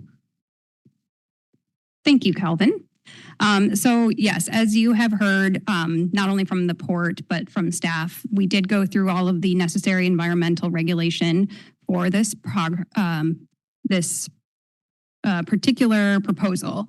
So that included the environmentally sensitive areas application, the State Environmental Policy Act application, as well as the substantial shoreline development application. So the shoreline and the SEPA process, they're type 2 permits, so they get publicly noticed. All property owners within 300 feet of the project were notified and had ample time to make comments on this. We did go through all of the necessary review for the ESA and the shoreline, and we made sure that significant mitigating conditions were added to each of those permits to ensure that the bluff remains stable throughout development and into future use of the facility.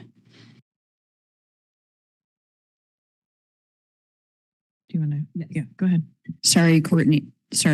I'm going to put you on the spot. So again, I think, you know, I hear what you're saying. I really appreciate all the work you've done. And I think, I mean, this isn't a question for you yet. I think my concern stems from the fact that generally I think that within Clallam County as a whole, the city of Port Angeles tends to be, I think, the most environmentally friendly and I think stringent in the way that we treat the environment and act with, you know, through passage of our climate mitigation plan, what have you. I think we take environmental concerns, I'm just going to say it, I think more seriously than any other government body on the peninsula. Which is why I have concerns about this particular street vacation, is that I am not confident that the other entities are going to be taking it as seriously as I think our staff do and we as city council do. And that is where part of my concern stems from. So I really appreciate hearing about your review of this project, particularly in relation to bluff stability, because I know, and as I think we have heard some members of the public mention, that there have been landslides there in the past, and I believe, I'm not speaking out of turn, I think somebody may have died there. So I think that this is an actual, so I think there are deep concerns, and I appreciate you speaking to them. I think the other problem is what I'm talking about, which is that while we are considering these as separate things, I think that when we're considering whether or not to sell a piece of property, we know that the only reason that this is being sold is for the future development of this site. And it sounds as though we have received those documents for the permitting of the Bricks Marine project specifically, right? Am I right about that? To be clear, the environmental permitting Okay. for this project, yes. Okay. And it sounds like that has gone through with no concerns have been addressed and mitigated accordingly. I appreciate you rephrasing how I was going to say that because it was not going to be right. Okay, I really appreciate that and that clarity. I think, thank you. I think that's all of my questions, but just to say again that I think it's difficult to actually parse these out when we've heard that any environmental concerns have been mitigated. If we're going to be selling property, I think it's valuable to know sort of really for what use it's going to be, and the impacts that are going to be felt by the property owners. I'll also just say that one of my additional questions that isn't for city staff, since I do know that all of the property owners have been notified, is that I believe the port is one of those property owners, and that there are people who live aboard in the marina. And I would also like to know before the next set of documents come before us, if those people who live in the marina have received notice of this project. Thank you, Navarra. I will go to you in just a moment. Calvin, I just wanted to, maybe Amy doesn't have her question anymore, but I'm just curious if, what the implication would be if we did not waive the second reading. Thank you, Mayor and Council. As you mentioned in the memo and in the report, the recommendation was to waive the second reading. As you know, we have a brief construction window that aligns with summer, and if the council was to proceed with the street vacation, the port's request was that as much time as possible be afforded to Bricks to make as much progress in the construction window as possible. So that would really be a question to the port and Bricks Marine as to what the implications would be if the second reading was not waived. Okay. Anyone who hasn't spoken yet? John, go ahead. Thank you, Madam Mayor. So I read the documents in the hearing examiner's review, and I'm okay with what they're asking right now, to vacate the street. However, I do want assurances, as Councilmember Carr said, about environmental areas in our next set of documents that we're going to be asked to approve. But I'm confident that the conditions put forth by the hearing examiner and through these documents I've read are what we need to be doing. So I will be supporting this motion tonight. Latricia, go ahead. I just want to follow up and again, we are just looking at the right-of-way vacation of this section of land. And one thing I do want to point out is one thing that we haven't had in the past is we have a natural resources grant administrator, and we didn't have that in the past. And we have a set of eyes, and I think Navarra, our Deputy Mayor Navarra Carr has hit it on the head, is that, we are active in environmental protection and mitigation. And I'm confident in our staff that hearing everybody tonight, the folks at public comment and from staff, that as part of the total record, we'll be able to take those when the next step, which would be the permitting steps. And I guess I'm just curious, has the public comment ended for the permits that have been submitted? I know we have SEPA, have the shoreline, but is there a city permit that's been completed that there's still an opportunity for public comment to make sure that those are in? That's my question. And if there is opportunity, maybe inform the public if there is still opportunity to provide comment.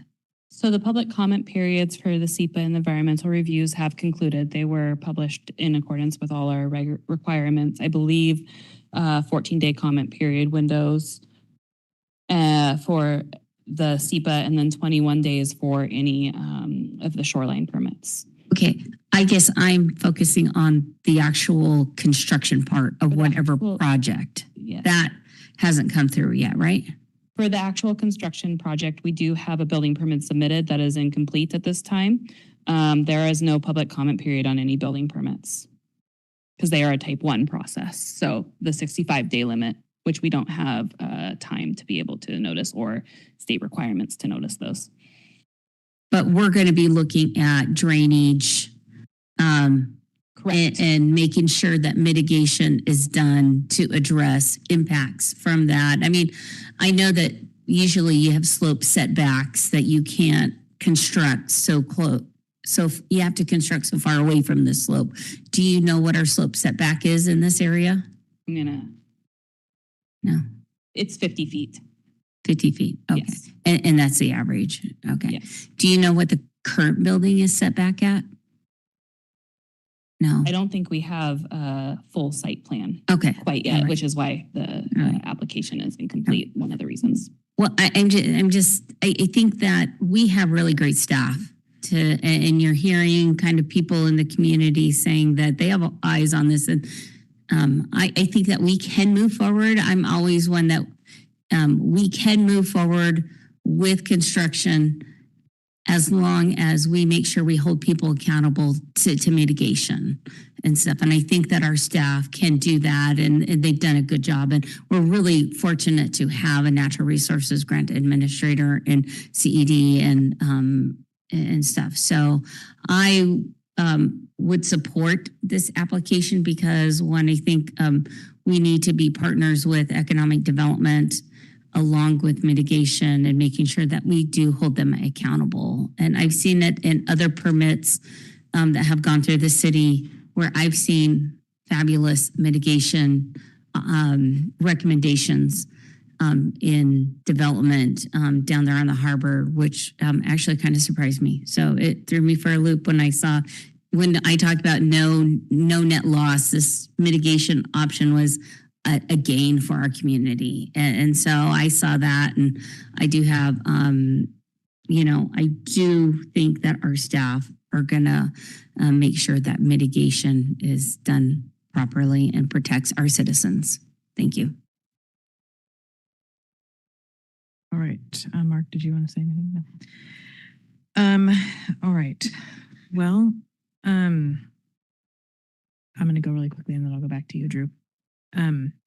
I appreciate all the conversation, and I feel it's a challenging one because we've heard from community members who have concerns, and I also know that we've heard from a lot of people frustration with us not being business friendly. I don't want that to be at the detriment of environmentally sensitive areas, and it also does sound like staff has done their job and that there will be appropriate mitigation measures. I appreciate the concern from community members. And this is one of those where I'm really glad we have a hearings examiner, because otherwise we're in this weird quasi-judicial place where we can't consider all of these things that we've been able to actually have answered tonight. And that it is a weird position to be in, to be asked to really only be by rule considering simply the vacation, not what the purpose of that vacation is, though we have a lot of information before us tonight. So I feel a little bit torn. I'm inclined to support it because I want the economic development, and I realize that that means I'm putting a lot of trust, there's that word, in staff to ensure that we have appropriate mitigation measures to mitigate the environmental impacts. And I haven't walked the area, I have no idea if, but I mean, I'm not going to disbelieve Deputy Mayor Carr, and hope that if there is, if the concerns are founded, then I trust that we will pause with what's happening. Drew, go ahead. I actually just have kind of an oddball question that dawned on me for this. For the 300-foot requirement, is that putting a compass on the map and drawing a distance of 300 feet? Like, we're not taking elevation into consideration for 300 feet, right? Because that would theoretically cut down on the number of people that would be notified. Councilmember, I believe it's as the crow flies. Okay. I assume so, but that was just a question that I never asked and thought I'd like verification on.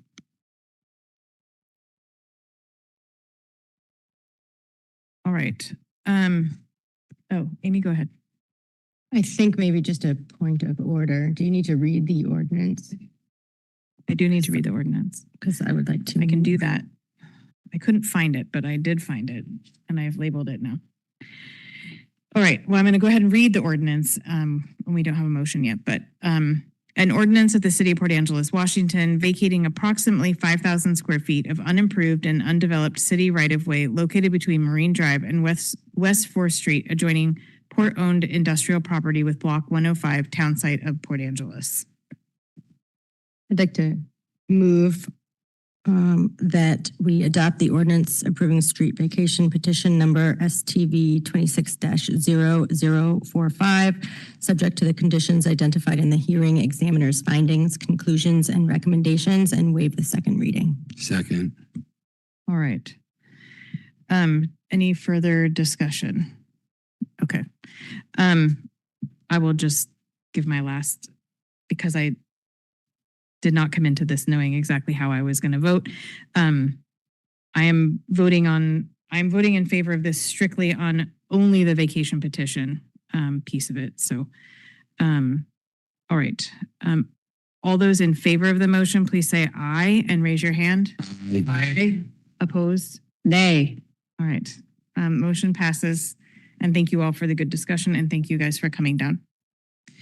All right. Let's move on to item I1. We're just going to move right into I got to get my paperwork organized just really quickly here. And I don't know if you all can hear the fan behind us, but it makes it a little hard for us to hear. So apologies if we're asking for people to repeat themselves. It's got a vibration, which is almost like the reverb we were getting from that. But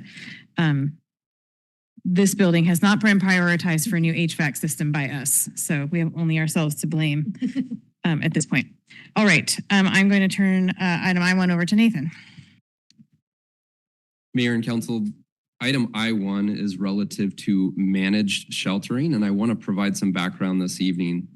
As you know, earlier this year, a series of external organizations presented to City Council on the respective roles in homelessness services, including Habitat for Humanity, Salvation Army, 4PA, the Clallam County Homelessness Task Force, Clallam County Harm Reduction Center, Peninsula Behavioral Health, Peninsula Housing Authority, Serenity House, the Answer for Youth, Port Angeles Waterfront District, Olympic Peninsula Community Clinic, Rediscovery, and Port Angeles First United Methodist Church, as well as Olympic Community Action Programs. On April 7th, additional background was provided by staff, and council passed a total of 6 motions that evening relative to taking action on the various issues discussed at that meeting. Most specifically, at this time, I'm here to talk about managed sheltering, and you'll hear a number of other reports this evening about the other 5 motions that passed that evening. But to start with managed sheltering, staff took the opportunity to draft specifically a request for proposals that would enable application or proposals for a variety of managed sheltering situations, whether it is safe parking, whether it is a tiny home village, a a lot of variety can be accommodated through the request for proposals that has been adopted and presented to City Council this evening. Specifically, we've also highlighted a number of existing permitted facilities for managed shelters in Port Angeles. Not all of those opportunities continue to exist, nor do those ones that permitted come even close to accommodating the number relative to need that we have in our community for sheltering individuals in Port Angeles. Clearly, there is a great deal of work to do, and it is our hope that the RFP that has been drafted this evening will entertain new proposals providing additional sheltering opportunities to recognize the variety of need for sheltering that we have in the Port Angeles community. So recognizing that we need to move forward in some direction with managed sheltering, there's a number of other factors that are going to come into play. And I think as we heard public comment, there's a lot of factors that go into the planning of a managed shelter. Many of those have been built into that request for proposals, requesting that proposals ensure that security is incorporated, that the location is adequately addressed, that we're taking care of surrounding uses in the vicinity, and that we're also covering the bases relative to knowing what to expect relative to those specific sheltering needs. So in particular, I think it's important that we take a little bit of time and talk about location this evening. I think it's important that one of the reasons we did not specify locations for this evening's consideration is that would change the conversation we're having today. This conversation is very much about managed sheltering and what that need is in Port Angeles. I think if city staff were to have thrown out a series of locations, we would have had a variety of neighborhoods coming out and talking about each of those locations, and the focus of tonight would be all about location. So that's the reason you don't see locations built into the request for proposal. But I will say staff are absolutely committed to working with any applicant or proposer to come up with locations that make sense from a zoning perspective, as well as a location that meets the community needs, as well as a location that aligns with transit accessibility and other community impacts that might be out there. So we stand ready to do that work moving forward with this request for proposals. So this evening, the specific recommendation of staff is, and first I want to emphasize, I'm more than happy to answer additional questions about this request for proposals, as well as want to just emphasize the gratitude of the team effort that was put into this proposal, this RFP, including our Public Works Department, our Community and Economic Development Department, our legal team. Everyone has contributed in some way towards this and the other items you have before you tonight, and a lot of time was invested in getting this right. So we certainly appreciate additional council input, but tonight our recommendation is to direct the issuance of a request for proposals, seeking proposals from a qualified organization to develop and implement a managed sheltering project, including options for sanctioned encampments and safe parking. Before we go to council questions, can I ask a clarification on the language in the recommendation? If it is intended, the way I read the memo is intended that we may get multiple RFPs that we consider for different kinds of projects, different sites. And the way the recommendation is written implies only one. And I'm wondering if it's acceptable to qualified organizations to develop, if we can make that, if there's a reason why it only has one. I just wanted to get that clarification, because if we get multiples for different kinds of projects, we may have, we don't want to necessarily, anyway, want clarification on that. The intent of the plural in proposals was that we get a variety, and we may get multiple from one organization, or we may get multiple from multiple organizations. But yes, the intent is that we get multiple, and the hope would be that we see a variety of organizations and we see a variety of proposals addressing the variety of needs we have. All right, thank you. Amy, go ahead. Did you even look or just assume I was?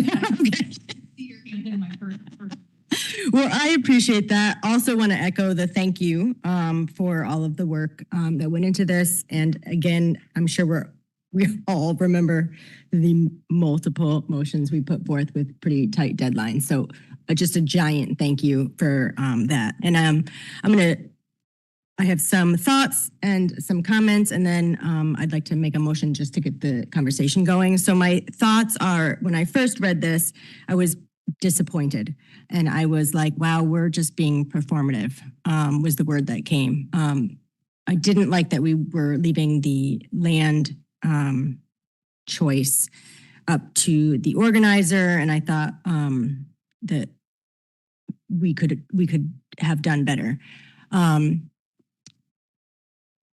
City staff sat down with me for a while, talked me down a little, but also helped to clarify some of my concerns. And now I actually think it's a good idea to leave the land choice, or at least have that conversation separate, because it also seems to me that the organization that is going to stand up and rise to this opportunity is also going to be the better communicator with the neighborhood or the surrounding impacted homes or parks or whatever that looks like. And so I appreciate that. So thank you. I have my own doubts about if we will get a lot, a little, or zero responses from this, but I think that either way, we will then know what our next steps can be. If we get zero input, then I don't know what, I can't speak for the whole council, but then I would probably intend to create more of a CFP project for the city to get more involved. And so those were kind of my thoughts coming in. I want to highlight just a couple of things because I'm me. In the memo, it talks about the St. Andrew's Episcopal Church pilot project. And I want to just clarify that as of right now, that permit is for 4 days of safe parking, specific dates, to provide coverage for the church that I want to say Trinity United Methodist in Sequim, who has that safe parking program through the county, has asked St. Andrews to cover some days. And so there are 4 specific dates that this permit covers. I think they are doing that to see how that works out, with hopefully the intention to continue and perhaps be able to be part of our solution. So I just wanted to clarify that. And then also in the memo,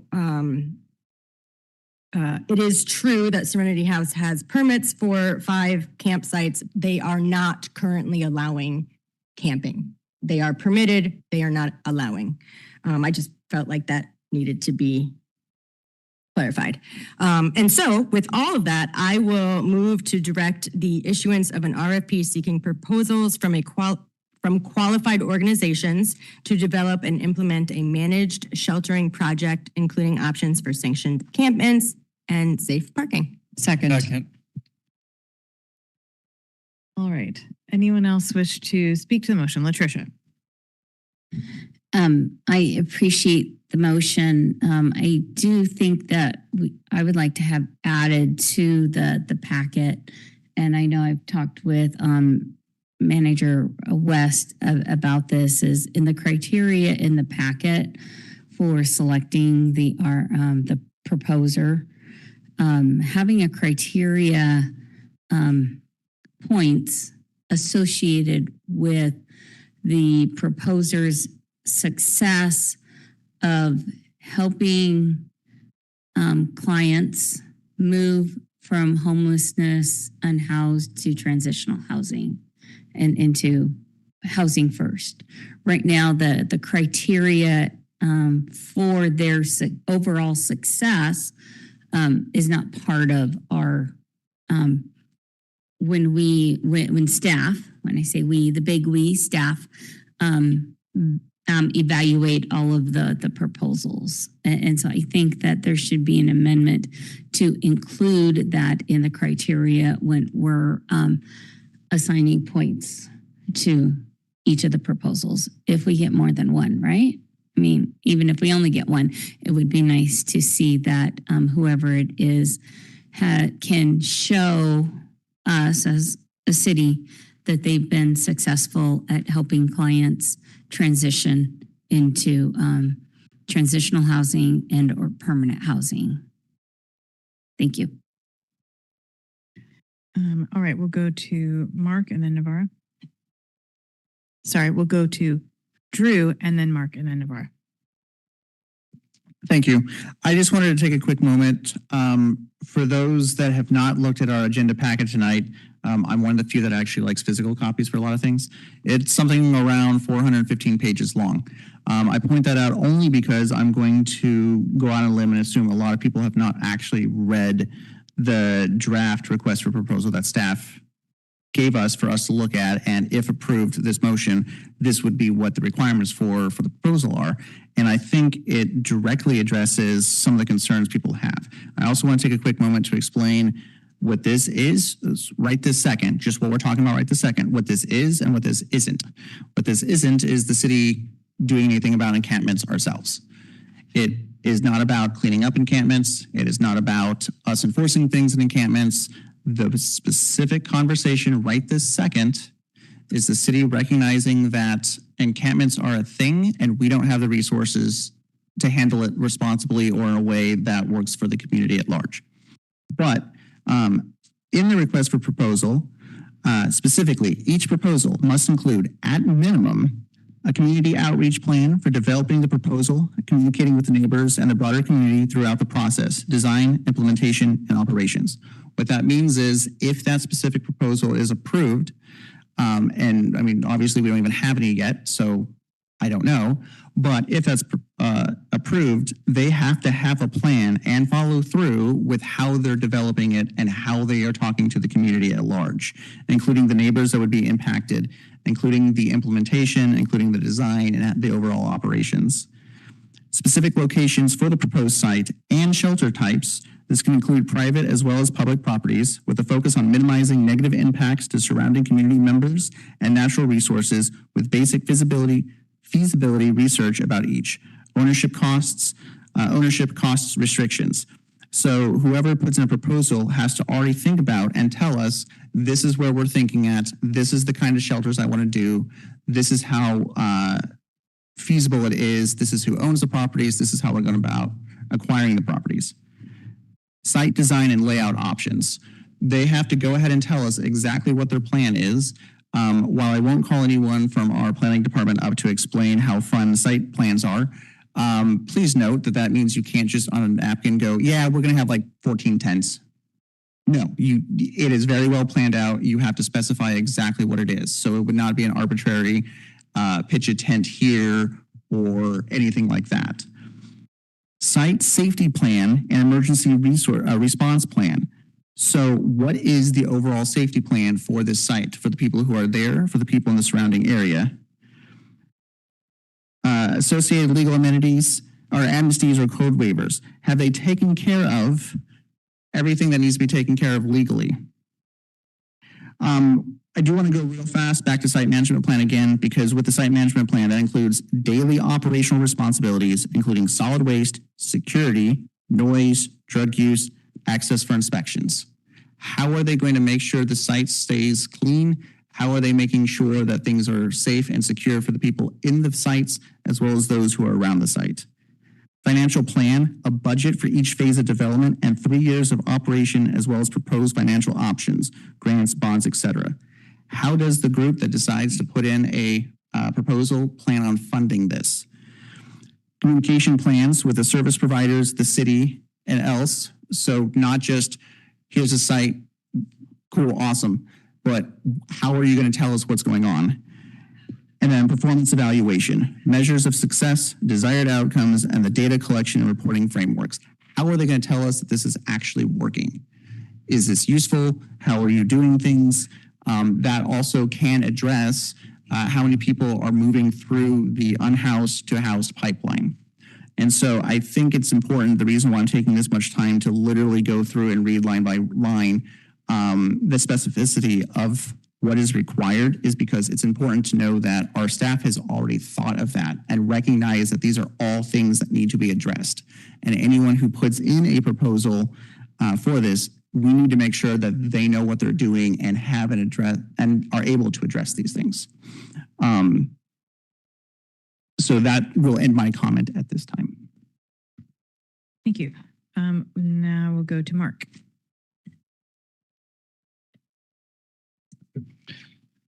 I'm pretty excited about this motion because it is long overdue. This is something that was brought up on the homelessness task force around 4 years ago, and finally we're making some forward progress.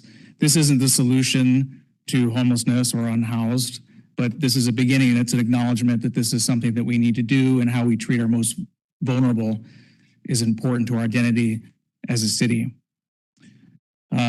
I will note that this is in line with the housing first principles, but I think more importantly, what you should understand is that it's shelter first.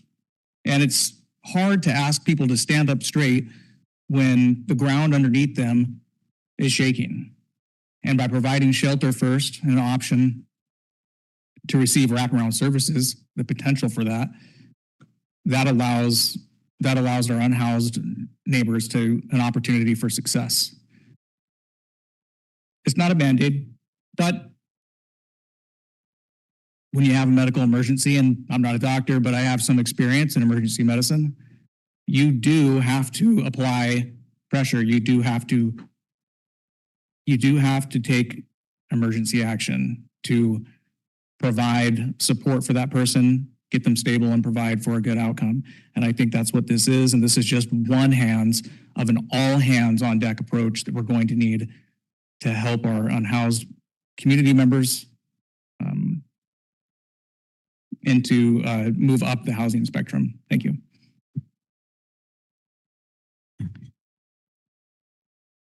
I can work my microphone. Thank you, Mark. Navarro. I also really appreciate this being brought forward. I'm going to respectfully disagree with Mark, but I think we're coming with the same spirit. I think this is a Band-Aid. I am deeply concerned that at the end of 3 years, there isn't going to be anywhere for the people who are living in this site or these sites. There's not going to be anywhere for them to go.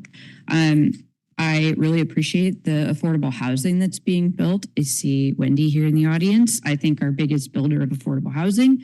I think, you know, what's going to solve the housing crisis and the homelessness crisis is having more housing and having more places where people can go that isn't transitional, where people can permanently live and have that stability. And that isn't a tent village. It's not safe camping. It is permanent homes, permanent apartments. And the reality is that we just don't have that in the city of Port Angeles right now. We heard the county talk about all the great things they're doing in Sequim, not Port Angeles. In Gale's edition, also not Port Angeles. And I'm really glad that the county is taking housing very seriously and making those investments. But those aren't investments in the city limits. And we're still struggling. And we know that in the city of Port Angeles, we have to provide at least 300 housing units for our residents who live here.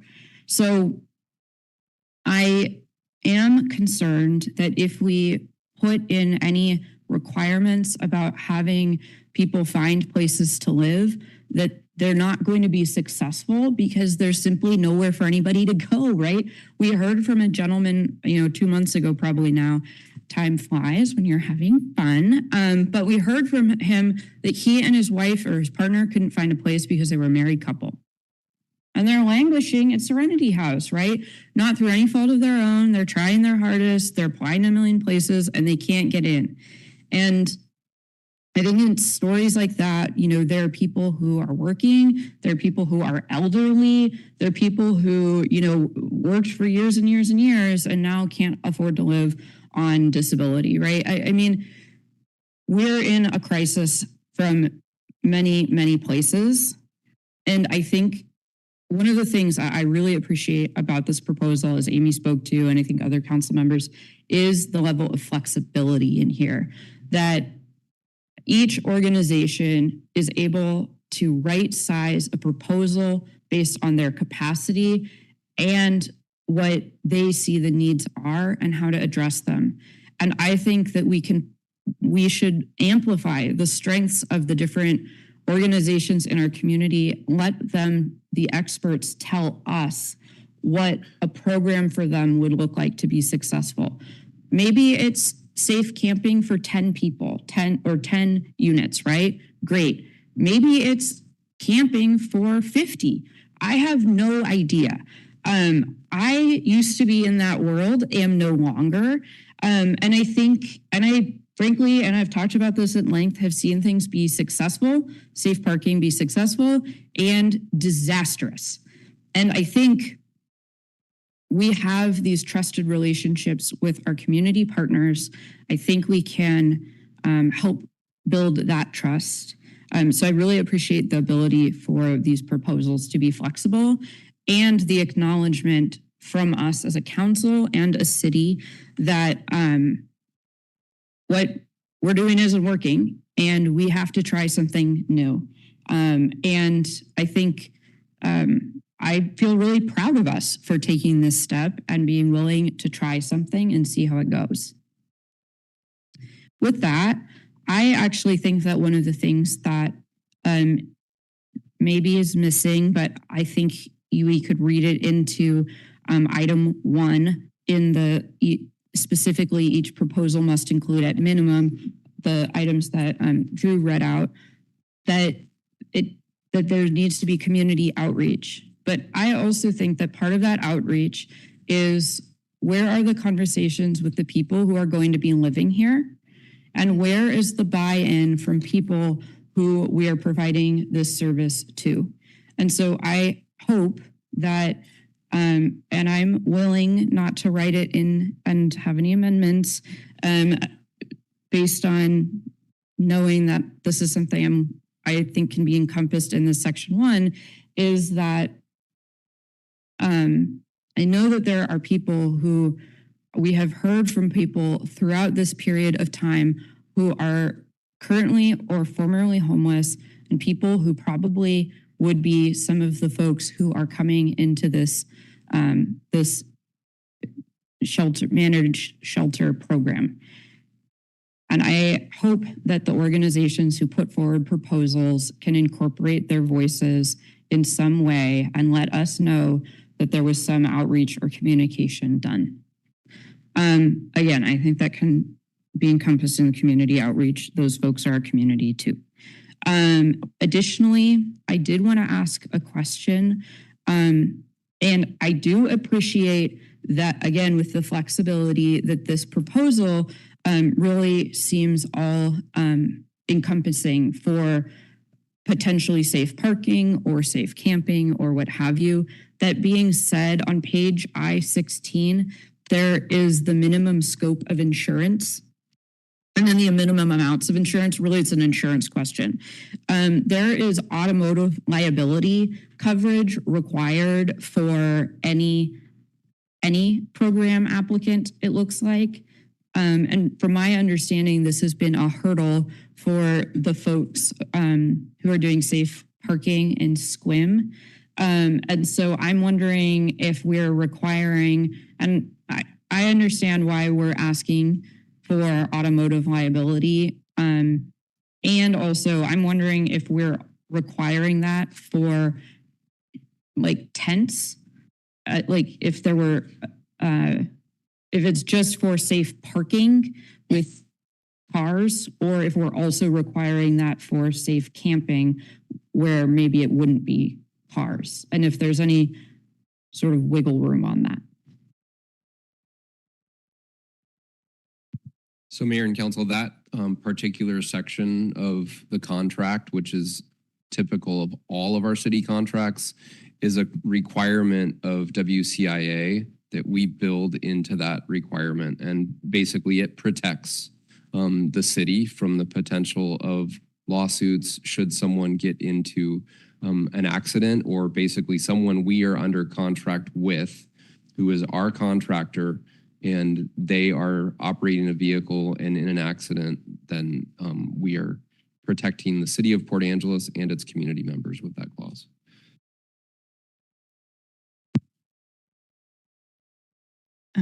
All right. Ask a clarification on that. You can ask a clarification, and then I'm going to go to John because he hasn't spoken yet. So are you asking if that insurance is required of the tenants or the clients that will be there? Because the way it's written, it's for the contractor that we contract with. So it's more of a work requirement for the contractor, not the clientele, correct? I think that was a question for me, Nathan. That was my understanding. I also know that there's some service providers in the audience tonight, and $1 million of automotive liability is more than any nonprofit I know to have. And that is a lot, just a lot of insurance coverage. I understand, Nathan, I really appreciate your answer. I totally get it. I understand why we have that it is, I think, making it clear. I really appreciate you making it clear to me and the folks here tonight and listening on Zoom that it is a requirement through our insurance agency. It is not something that we arbitrarily are deciding. So I really appreciate that. It doesn't sound like there's a workaround, though I'm happy to try to find one. But I think my concern is that $1 million of automotive liability is frankly like an unconscionable amount. So that's what I'm concerned about, is that that's going to be cost prohibitive. All right. I'm going to go to John, and then we can go back around. Or I guess then I'll speak, and then we can go back around if we need to. Go ahead, John. Of course. Thank you. So I think with this item, I think it's important that we make land use frameworks and that our safe parking and sanctioned encampment sites are a vital tool for legal federal law guidance for our alternate shelters. So I think that's one reason why this is needed. But I wanted to just really be blunt. Like in the memo, it states that there is absolutely no funding in our budget for anything for this. Like there's $0. And so my concern is that the city can't afford to carry this cost alone. And I don't want to become an unfunded mandate that drains our general fund and our utilities revenue. So that's a concern I have. So I think my support on this is extrinsically linked to item I6 later. I think it's imperative that the county step up and help us with this. And so I think this provides the frameworks for what that would look like in the oversight. In the document, I'm going to read like Drew, because Drew inspired me. Thank you, Drew. You know, it says in the scope of work, it says, right, unless specifically exempted, all sites must meet health, safety, and land use codes and standards. To me, that means the sites and people living in them have to adhere to ordinances and those enforcements of them. So for me, and based on the other things that were read earlier, I feel like it's very clear what the expectations are of who manages this and those who decide to live within them. But we need to have a say in that money and where it comes from. And so I like this as a framework, but we have to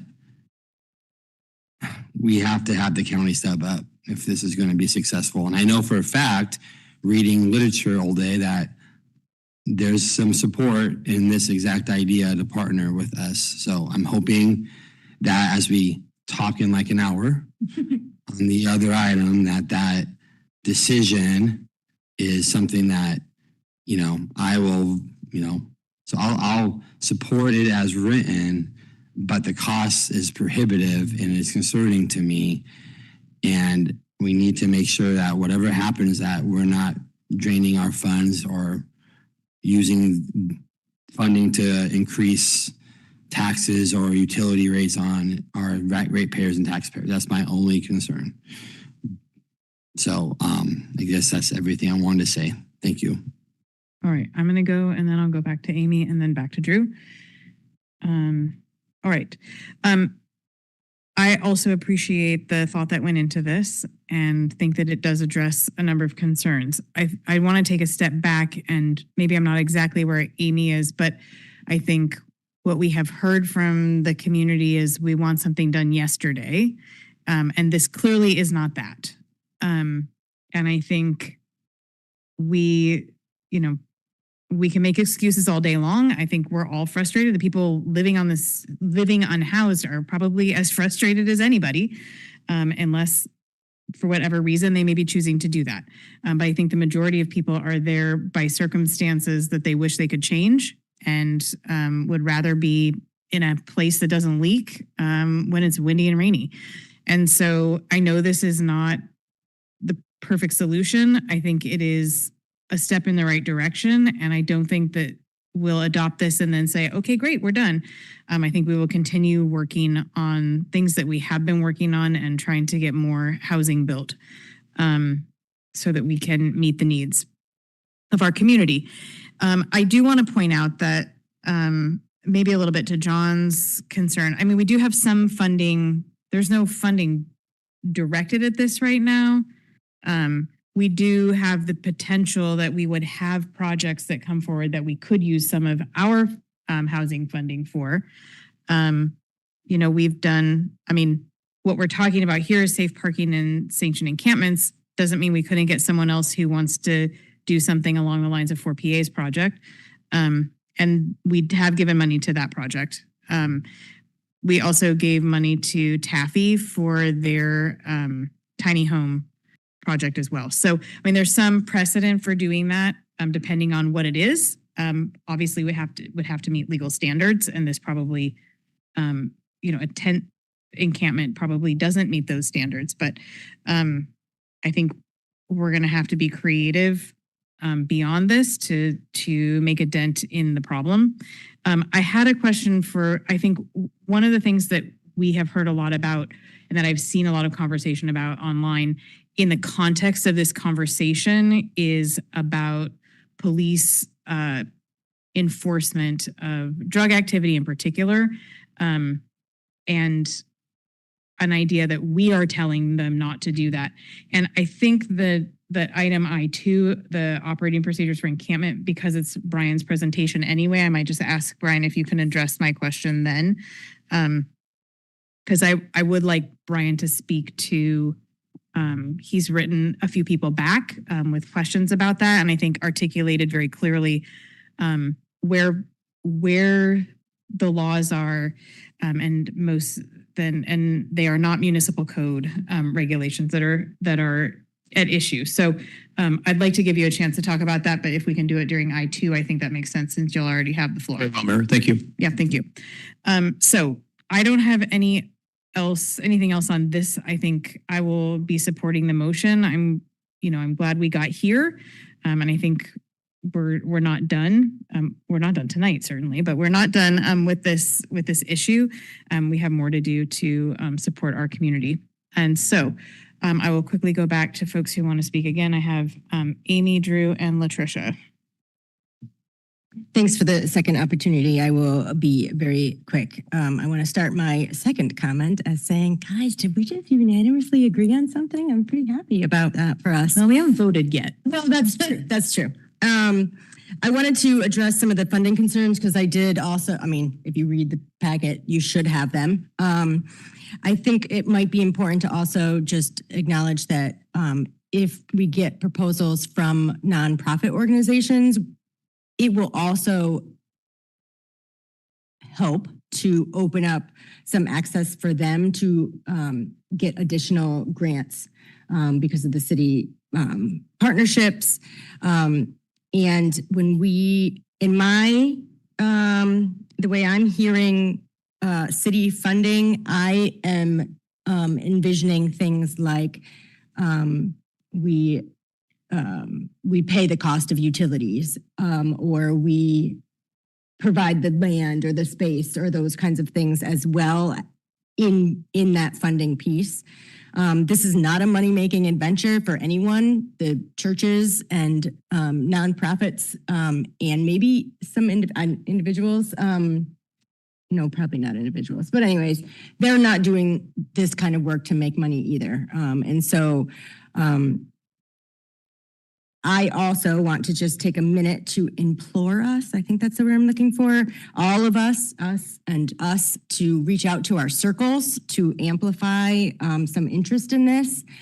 Because I think in the memo that staff put together, it was really nicely stated, and I'm going to butcher it, but basically that what we think will work best for the community may be little pods, right, of safe sites. And so if we can amplify the interest, we can get all of that interest back. And so I know I plan on doing that and have already been trying to have some of those conversations. And I just would remind everybody, if you have circles in the related world. Thanks. Thank you. Drew, then Latricia. My comments were going to go back to funding as well and addressing that, but I think you and Amy more or less already hit it. One of the reasons why we don't have funding, but one of the other reasons why funding is not specifically spelled out in here is because depending upon what the project is that someone proposes, there may be funding. There might also not be funding depending upon what their project is. So that's why it's not specifically spelled out in here. I want to amend the motion to include in the proposal an evaluation criteria that takes into consideration the success of the proposer that transitions clients into housing.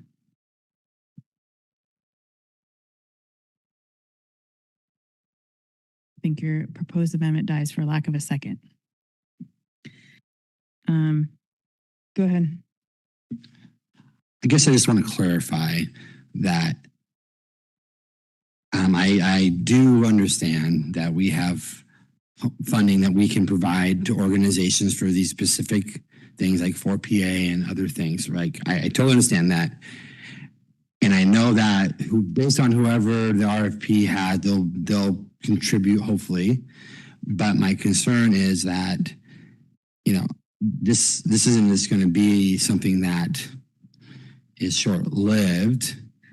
And my concerns are, and hopefully that gets worked out through an RFP or some forethought about how that's going to not impact our other funding.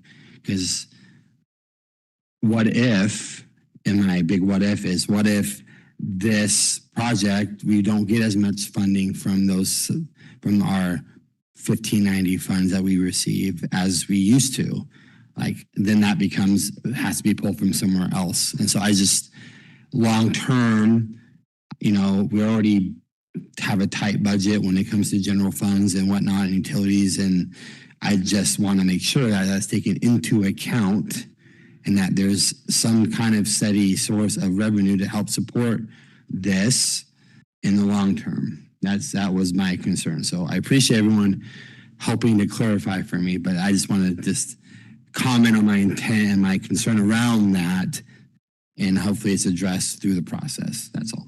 Thank you, John. That's helpful. Mark, and then we're going to vote.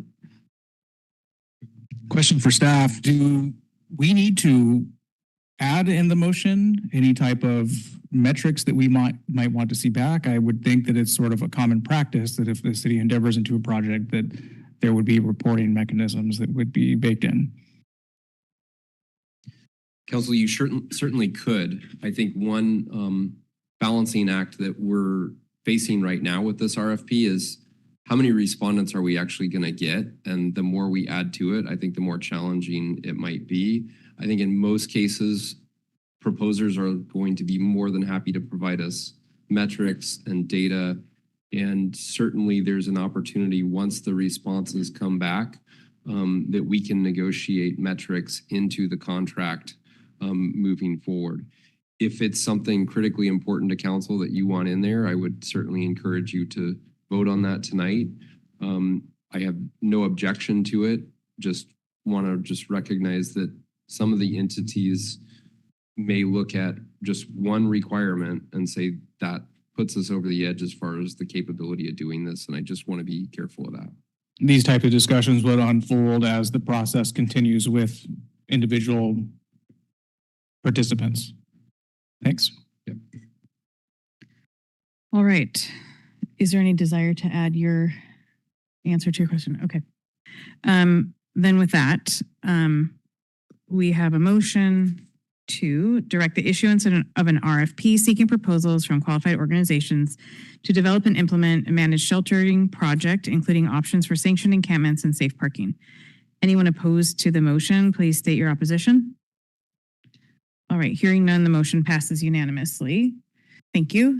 And we're going to take another 5-minute break. We're an hour and a half till 10, so hopefully we can get through the rest of it when we get back.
Those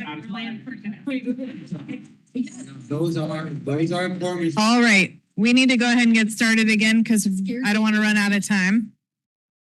We have opened the door simply because it is, I don't know if anyone else is warm, but we are warm. So we are opening the door so that we can stay alert and engaged. That is feeling so good. All right.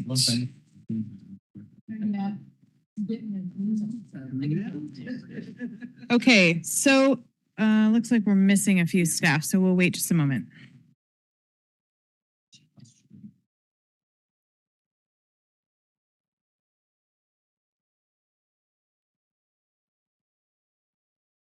All right, we'll go ahead and get started. Next is item I2, and that is just a brief presentation from our police chief about the standard operating procedures for encampment response. Chief, go ahead. So thank you, Mayor. Thank you, Council. So this was a fun one to write. Had a little bit of help with it, and I think well, you'll tell us, but I think we captured, a variety of circumstances that involve, what somebody calls an encampment and what the response, may or may not look like. Situations are very fact specific, and it's hard often to say in a procedure or a memo, well, if this happens, then absolutely that will happen. But we try to create, some clarity on the way things work for many situations and some ways that, there could be a variety of responses based on, things being different or us being, say, successful with our partners for like linkage of services or whatever. One of the questions I heard about was when we get involved with, say, facilitating a cleanup, like, how does that work for the police department and our other departments? And that's really situationally dependent. Like one I can think of where Public Works and 4PA helped with a pile of stuff that had been dumped out of a vehicle and was blocking a sidewalk, and we were getting a lot of complaints about it. Our code enforcement officer was sort of trying to figure out who might help us and how we could get all the stuff moved. And it was and then the person involved actually came back with a pickup truck and cleaned up some of it themselves, but there was a lot of stuff there. Now, had any number of factors been going on, like a week like last week we had here locally, where law enforcement was really challenged, I'm not sure how much involvement we would have had in that situation right away. So these in this memo and this SOP, it's sometimes hard to describe, based on available resources, time, and how bad is the problem, often reflects when we get involved to try to facilitate either a problem solving or a cleanup. So there's that. So I think, and all of course, which I really appreciate, mine isn't the only name on this memo. So there may be some other people that might want to speak to this, and also look forward to any questions as well. All right. Any other staff want to jump in before we go to council questions? Don't everybody jump at once. Okay. I guess if I can just have you answer my question really quickly based on certainly community feedback. And it is only tangentially relevant, but I think a lot of this stuff is connected enough that, I've allowed people to speak during public comment on things that were tangential because they've been part of this broader conversation that we've had getting to today. And so one of the things that we hear regularly is we just want everyone who's using drugs arrested. And I'm not making a judgment on that request, but I'm asking if you can speak to the legal structure in which you are operating and how that works in the city of Port Angeles. I think that's just helpful for people to hear as we think about all of this. Thank you. So, Mayor, we operate in the state of Washington and under the same sort of constraints and the same laws and the same case laws that all law enforcement does. Of course, it's illegal to possess an illegal drug like, say, fentanyl or methamphetamine or heroin, but it's a misdemeanor. It was a felony at one point, and then it was no violation at one point, and then it became a misdemeanor again. So the fact that something is a misdemeanor means we have to actually see it. So when people say, why don't you arrest someone, there's always a difference between what you know or what you think you know and what you can prove.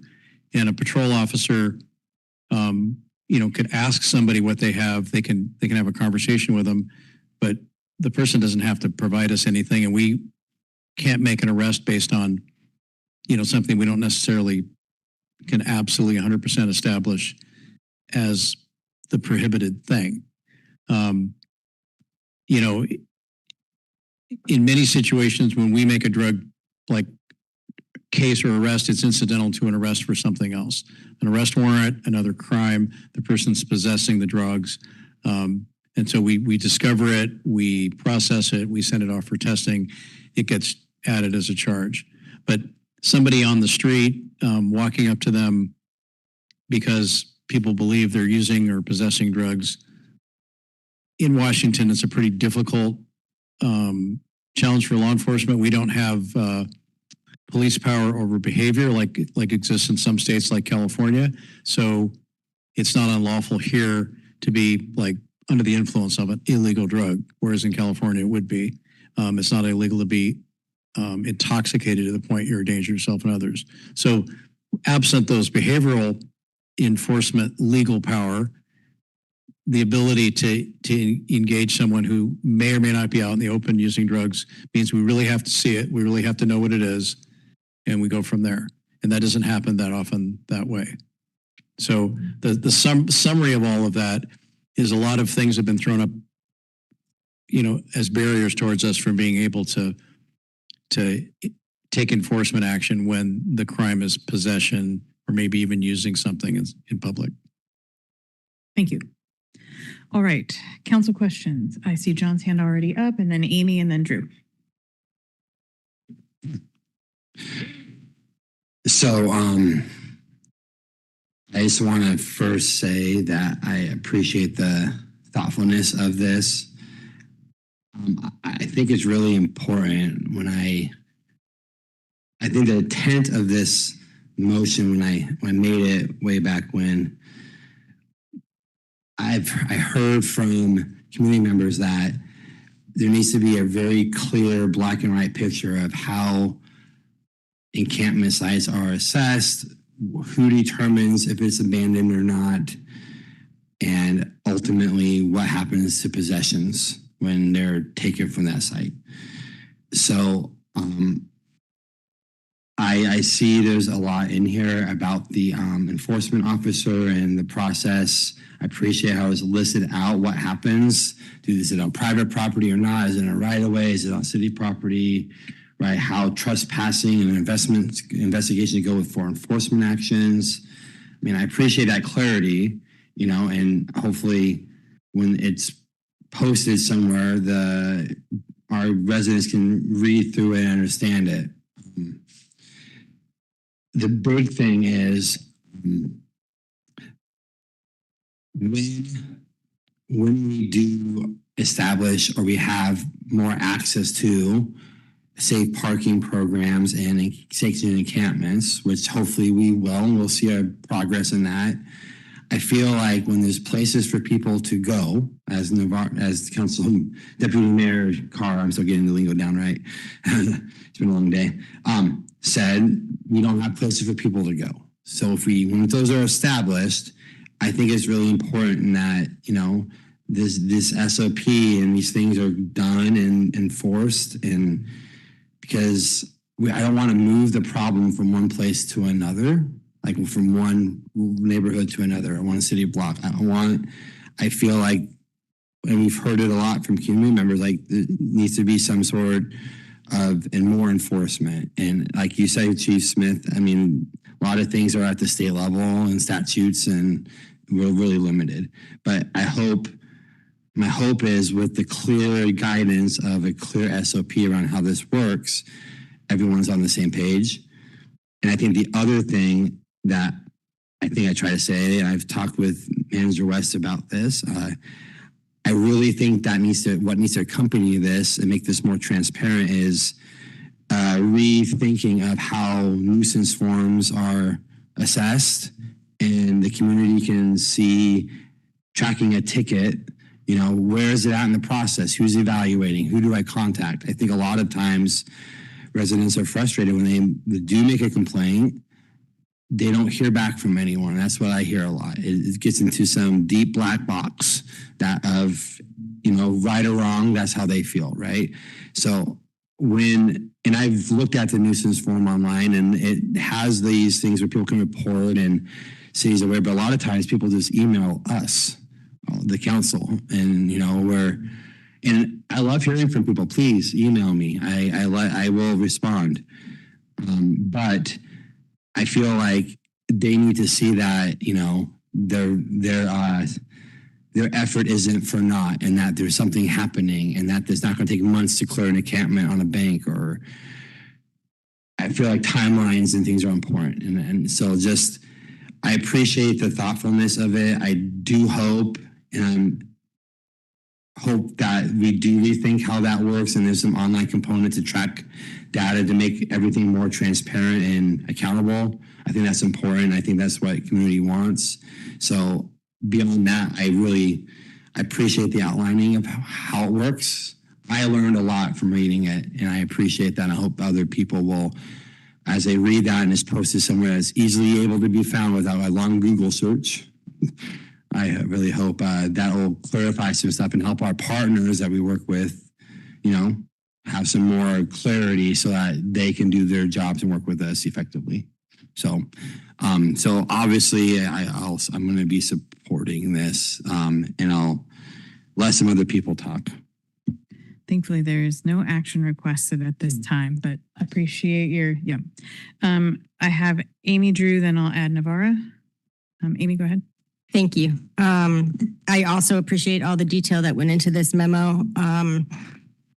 I have a suspicion that it was probably 20 pages longer than it is in the packet, because I acknowledge and respect all the nuance that comes with this kind of work. And so I appreciate the attempts to push it into bite-sized pieces.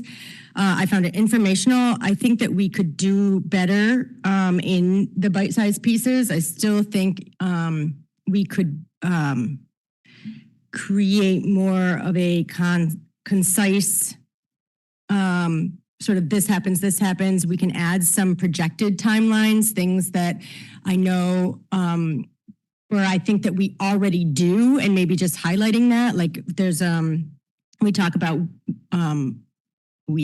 it. The memo talks about we assign cases to code enforcement.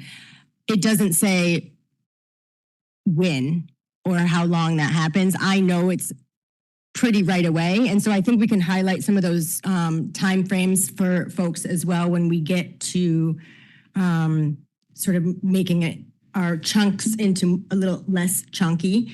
And I want to share that I have been brought some practical solutions related to potential relief, related to the potential relief of city hardship in the property handling. So when the city becomes responsible for items left behind, I've been given some good ideas from our local partners about that. And I think we have started some conversations about that. So I guess just appreciated seeing how complex that is, and wanted to highlight that there are some folks out there that are thinking about solutions in that regard.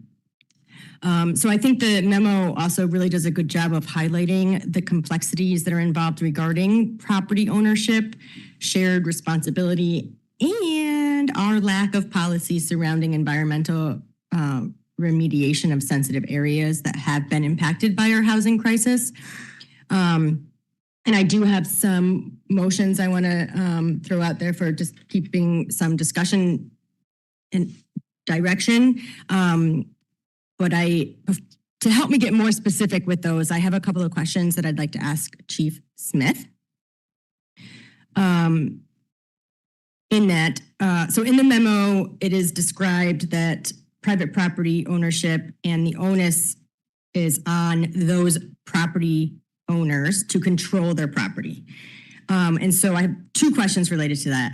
One, just again, I know you don't probably have all the information at your fingertips, but roughly how often is our code enforcement working on property where the impact is across private ownership and government ownership? So council member, if I think I understand your question, like, I don't know, Peabody Creek would be an example of, there's right of way, there's private property down there, there's city property, there's other governmental entities that run along that area. So that's an example. Tumwater Truck Route is obviously another one. There's a number of parcels down there that are owned by a variety of, mostly it's city, but it isn't all. It's tribal, it's other government, and then there's some private in there as well. I appreciate that. Would you say that is most of the, never mind. It depends. I mean, it depends on whether it's an individual situation we're dealing with or kind of a widespread thing. Yeah. It isn't uncommon in riparian areas to have, a checkerboard of different ownership and then a right of way thrown in there that we can't figure out who owns it. I appreciate that. And I am familiar with our city's trespass program. I don't know if everybody is, so feel free to put some information in your answer about that as well. But if we have governmental agencies on that program, would it, in your experience, be appropriate for the city to also enter formally into the program like some of our parks have? Well, so the park, we have, delegated authority from the park director that asks us to enforce, city ordinances, laws, and park rules. Any property owner can be part of our trespass program. And what that is someone says, I want help, controlling my property for purposes of what I want my property to be used for. So we have a fire district in the city that their building's in a public area. When they moved into that building, they were having a lot of problems with people after they left, people leaving behind things, people trespassing. So they're a government entity that's in our trespass program. They have signage that says, this is district property for district purposes. Anyone here not for that purpose, could be a trespasser, and we call law enforcement. So just in that, I don't think in modern times we get involved with them that much, but early on when they moved in that building, they had a lot of problems with people occupying their space. And so the trespass program allowed us to say to somebody when we were, say, present, you don't look like you're here at 2:00 in the morning for fire district business, and their signage indicates they don't want you here. So we have the ability to ask someone to leave or to trespass them, or even if they, returned and they were trespassing, to make an arrest. So, not all property owners want that. They can call us individually about a situation. That's totally up to them. But what we've been doing since 2015 is more efficient when people want our help, all the time. So, and it's on the police department website. People can decide to be part of it for 3 years and then renew it or not. I appreciate that. Because I have been involved in some, again, years ago, working with folks that requesting, a local business requesting a trespass. I know that in the past, some of that was we need the owner to request that. And so this program is in place to help with that need, it sounds like. And when I learned more information about the Tumwater Creek encampment and how the different properties were smushed together for the different organizations, it sort of just made me wonder if government organizations could be part of that trespass program. So they can, and I'll give you an example. That area, I'm only familiar with one government entity. It's Clallam County, and they've got one parcel down there, I think, and they've posted it as essentially that it's closed. So they don't want anybody on that property. So that's fairly easy to address. And they're in our trespass program, and deputies themselves, I'm told, often are the ones that actually tell people, hey, that's that property. The county doesn't want anybody on it. Okay. But we can do the same thing, and it's I'm not aware of anybody else down there that's done that, but they can. Okay. So there's port property down there and potentially DNR and that kind of. Well, there's other government, and then there's tribal, and it's it depends on where you're talking about down there. Fair. Yeah. Okay. Okay. Thanks for letting me go down that little rabbit hole. I'm going to move to direct the city manager, the finance director, the IT director, and the chief of police to develop a clear and accessible public-facing summary or maybe educational tool or work, good God, flow chart. I was going to say workflow, flow chart. Derived from this standard operating procedure menu to ensure that our encampment response priorities, reporting methods, and city actions are transparent and predictable. And further, that this initiative be brought back to council as part of the 2027 budget review period with progress updates. Second. Drew? Procedurally, I would like to amend the motion to say direct staff to, et cetera, et cetera, et cetera, et cetera. We can't actually direct staff. We can only direct Nathan, who then directs the rest of staff. Second.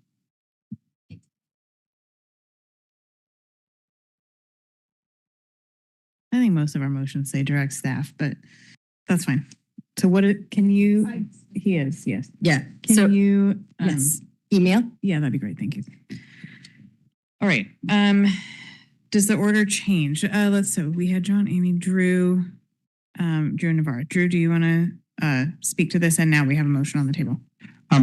Actually, this motion was basically going to be my question, was to make sure there was a public facing online section that would explain this, so people can be directed to it. My only other question that I don't necessarily want to roll into this was going to be related to, there's a lot of FAQ stuff that I repeat to the public on a fairly regular basis, including the whole, we can't really stop and frisk.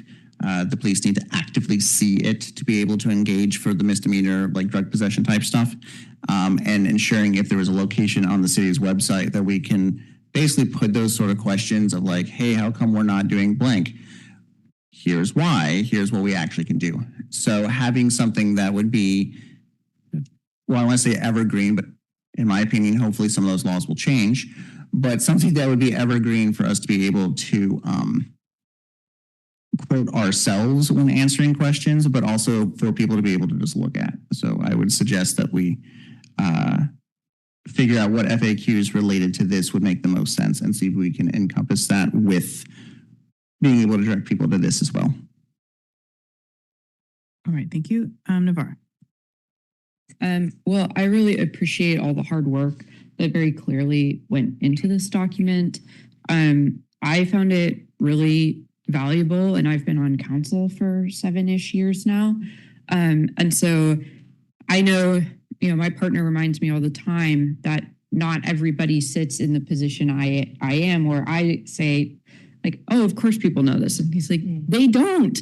And so I think sometimes that's what it feels like, is like, oh, there's so much information. Like, of course, our staff are so knowledgeable. I mean, we've heard that time and time again tonight, right? Where it's like so clear.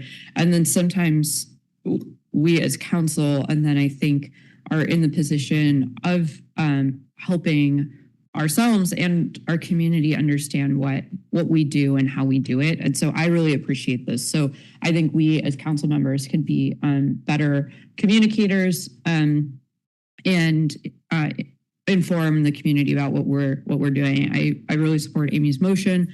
I do have some items that I would also like a little bit more clarity on that I think can come back through Amy's motion. So I don't have concerns about that.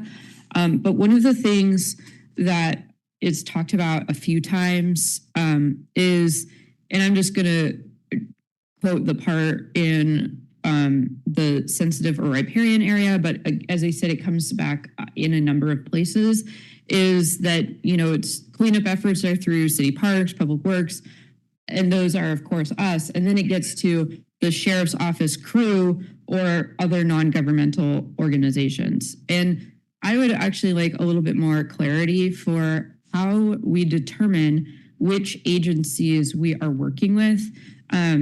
I believe, if I'm remembering right, that back when I started on council, barely pre-COVID, the sheriff's office had a very active, the crew is what's also known as the chain gang.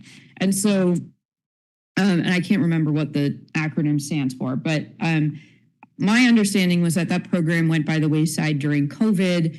I just haven't followed whether or not it's even back up and running. But we had an active contract with the county. And I think it's important for us and the community to know how we are selecting the agencies we are working with and what services they're providing, because that to me is a little bit unclear here. So I think that piece should be fleshed out a little bit, just so that there is more, I think, transparency on how we are choosing which non-government organizations we're working with, or the crew program, or anything else that has come up that I simply just don't know about. I think there's always interesting and creative programs, but how we choose to work with people, I think, really matters, particularly since we just approved what seems to be a very lengthy application process for other non-government programs to work with the city and to contract with us. So I think there's value in specifying what that looks like. I feel like let me just get to all the places. I think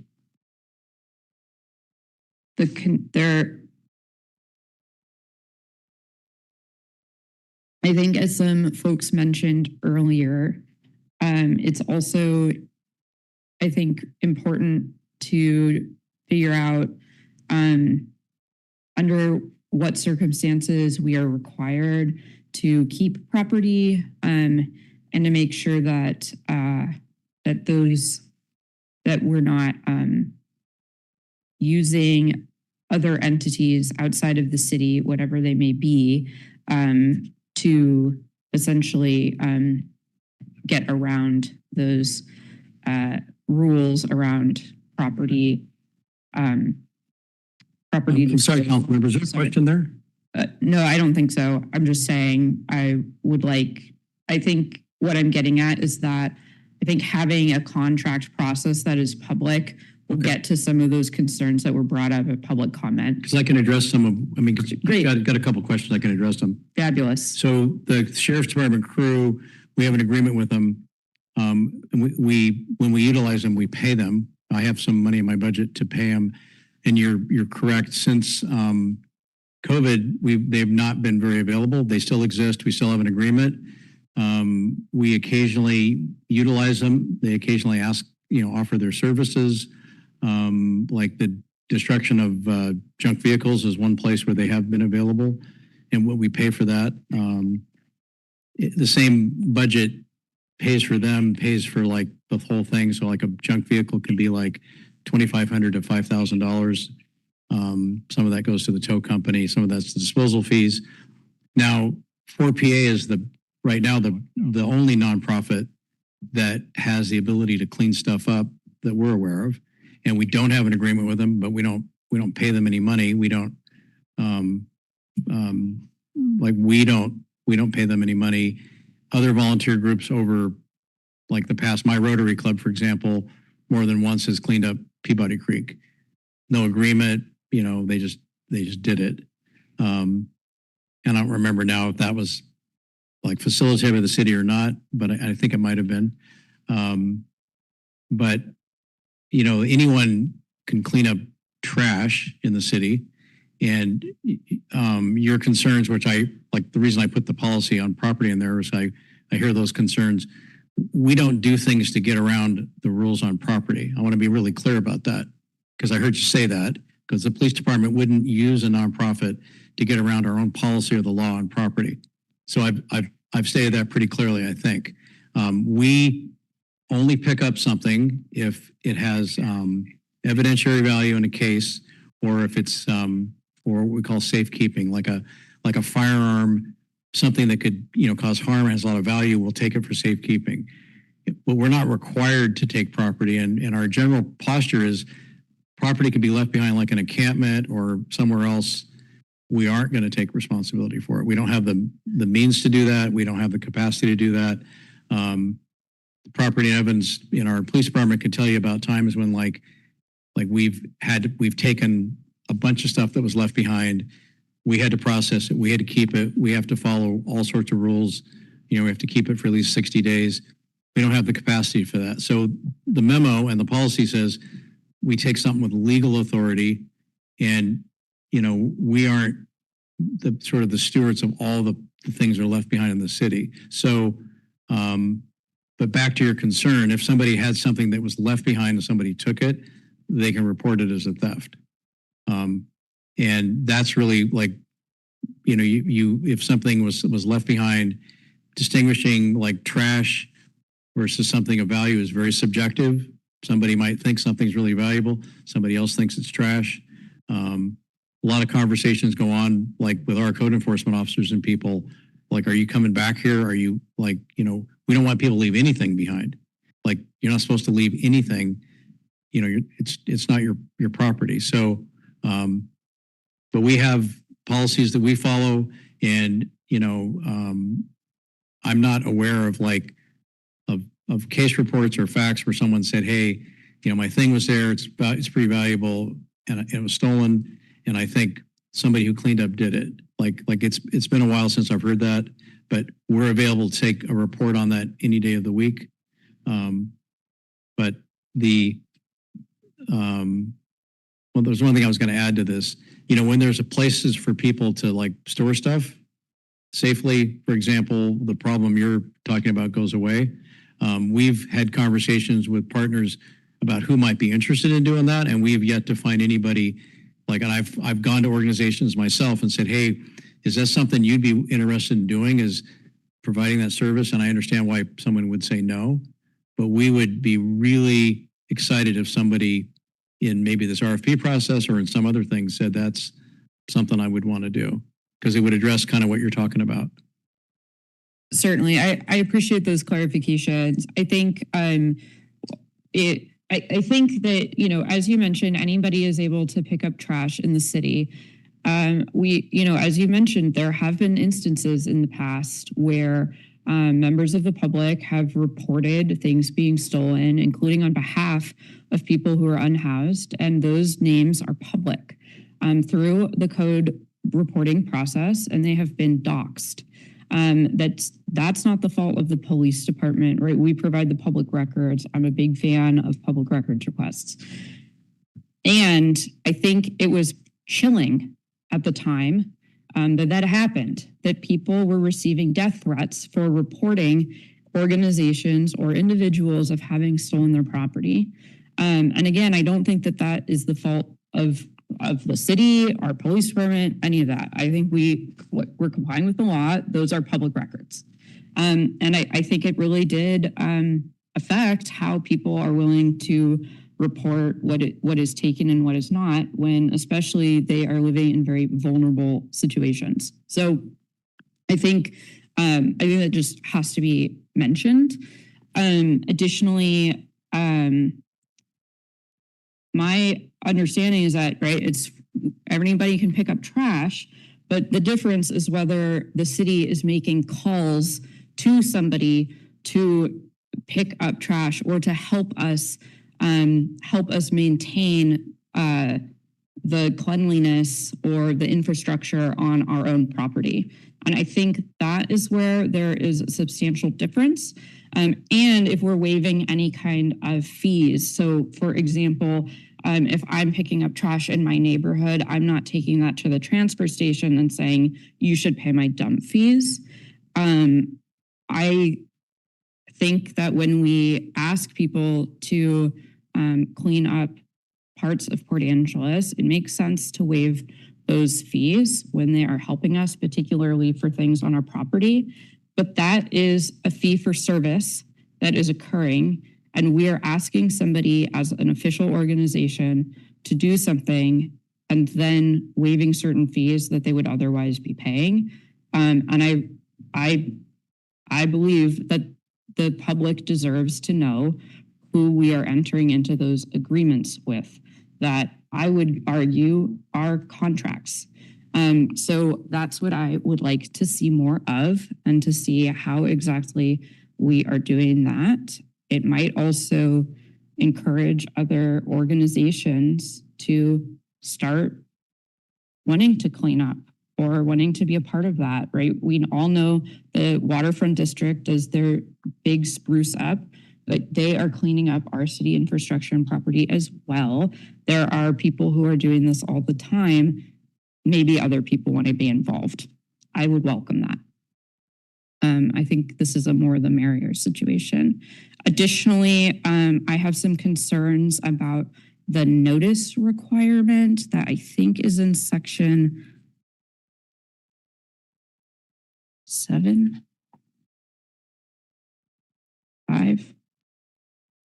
There's somewhere that talks about how we are telling people when something has been abandoned or when they need to leave, when they need to leave. And it only states that we give a verbal notification, which I think is insufficient. And I understand that this is what we're currently doing. I understand that. I really appreciate learning what we are doing so we can talk about maybe other means of how to talk about this. But we have pretty significant notice requirements for many other kinds of behaviors, and particularly in encampments.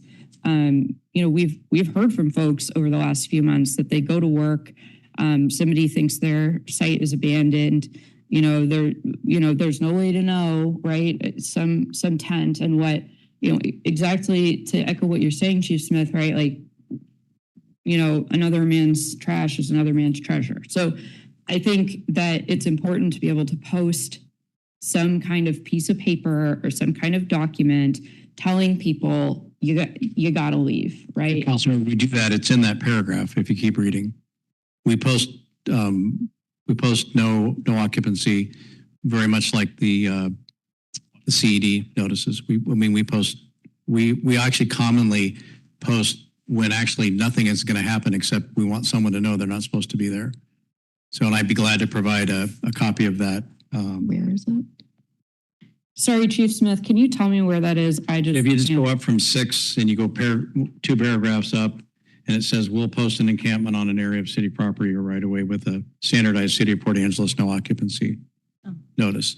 And okay. I could have provided you guys a sample of it, because actually it's a standard notice we use, and it was developed, with the help of the legal department, but we use those pretty frequently, because often we're not actually able to talk to somebody, and but your point about it only being verbal, we have the written notices that we use.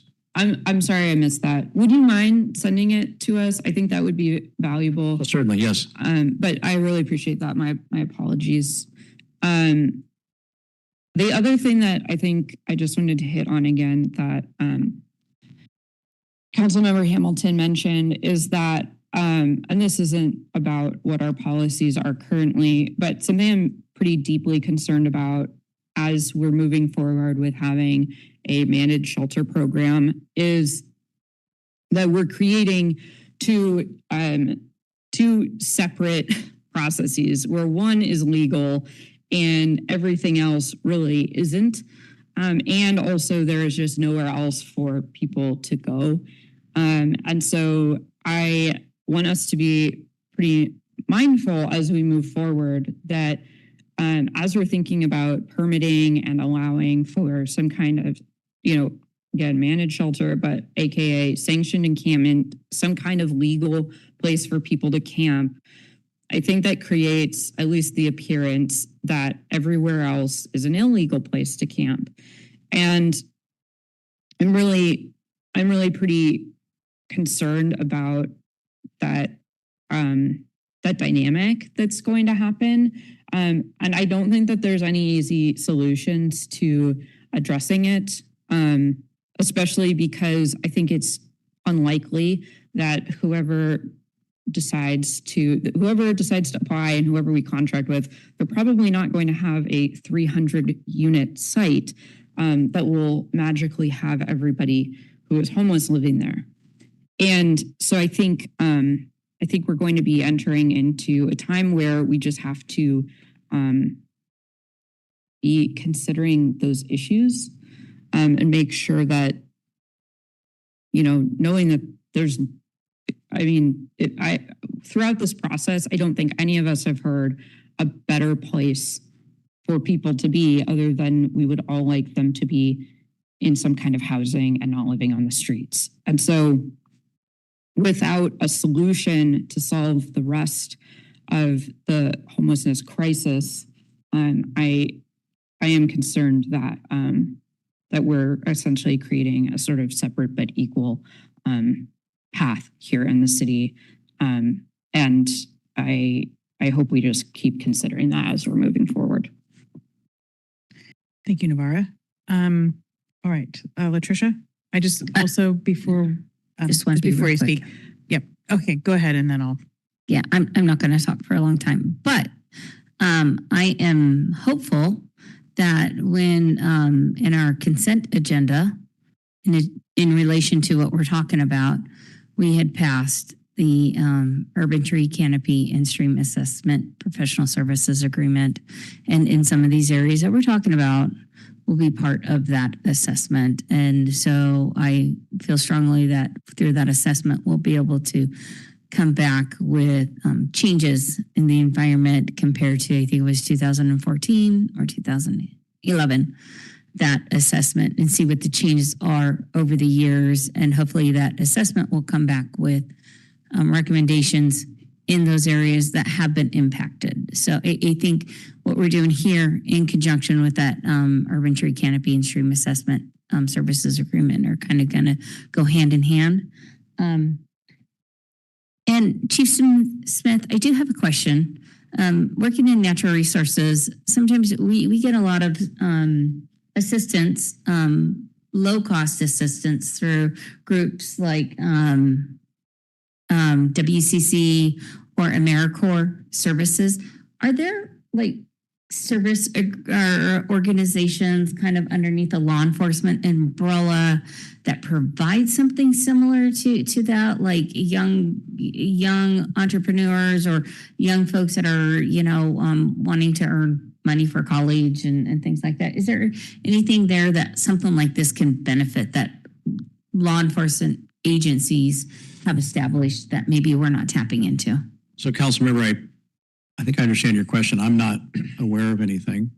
I'm thinking of some national parks that I used to be part of that had something like this, but not here.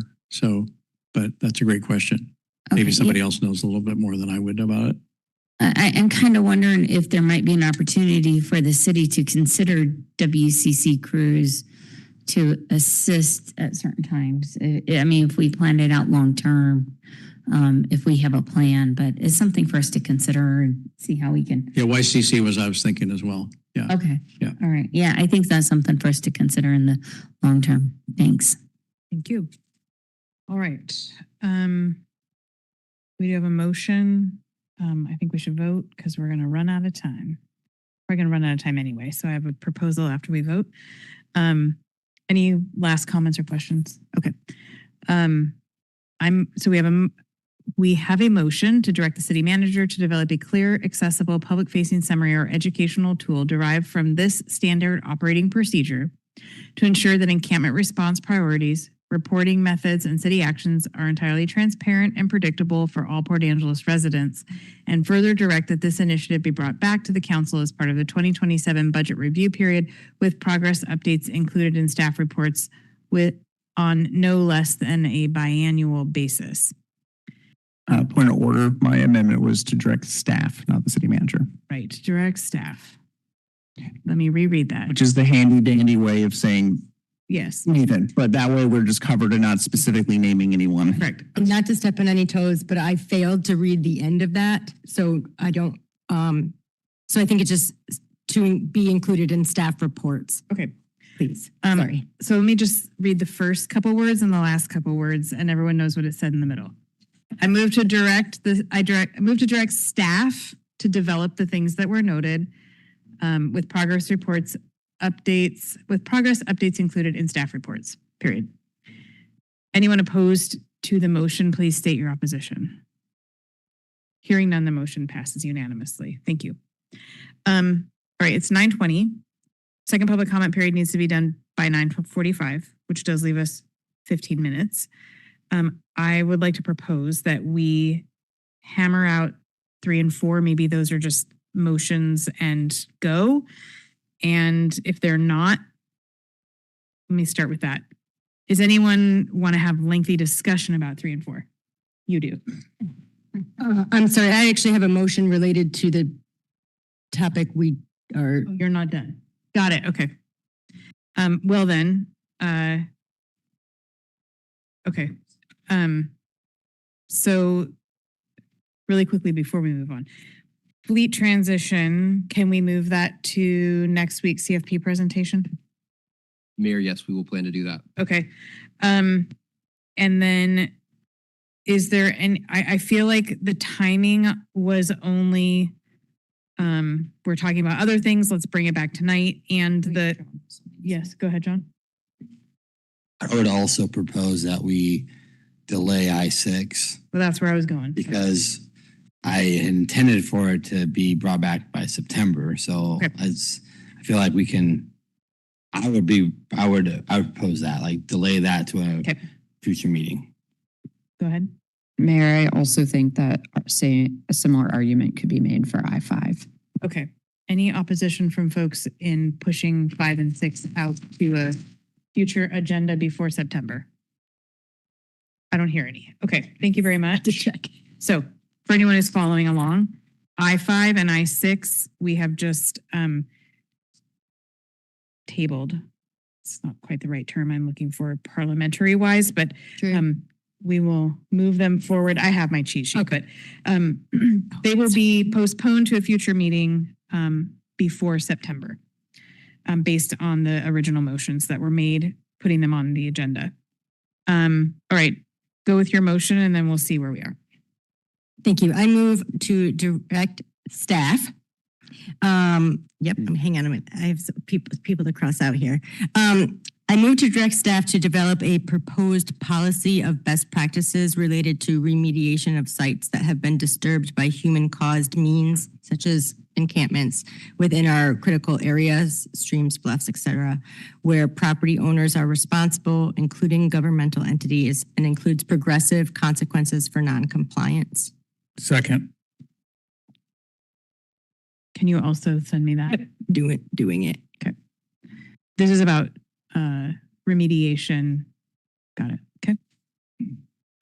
Any comments or questions? Any comments or questions on this motion? Navarra, go ahead. I'm not going to support the motion. I think it's premature.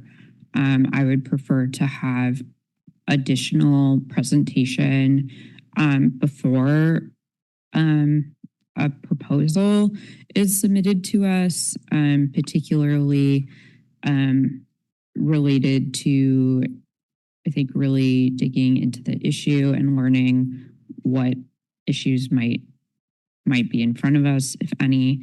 And I think that discussion and council discussion on those issues comes before any kind of proposal.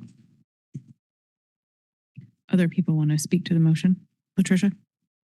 I guess my first thought was when you mentioned it was we probably have a higher success rate of not identifying it as a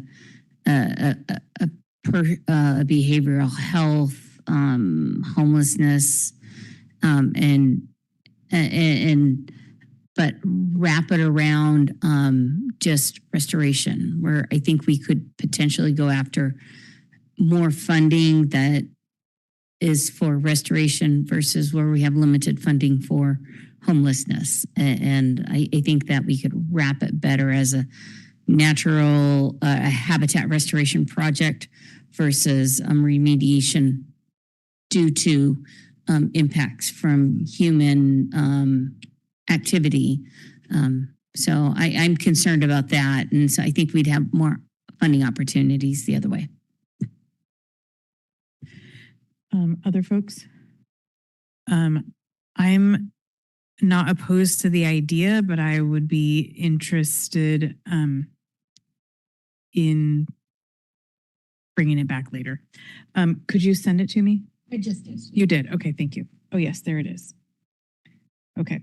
I guess I have enough questions about the way it's worded that I don't want to vote yes tonight because I have questions about how it's worded. So it's not necessarily in opposition to the concept. It's just, I feel like I haven't had enough time to Could we clearly. potentially amend this motion to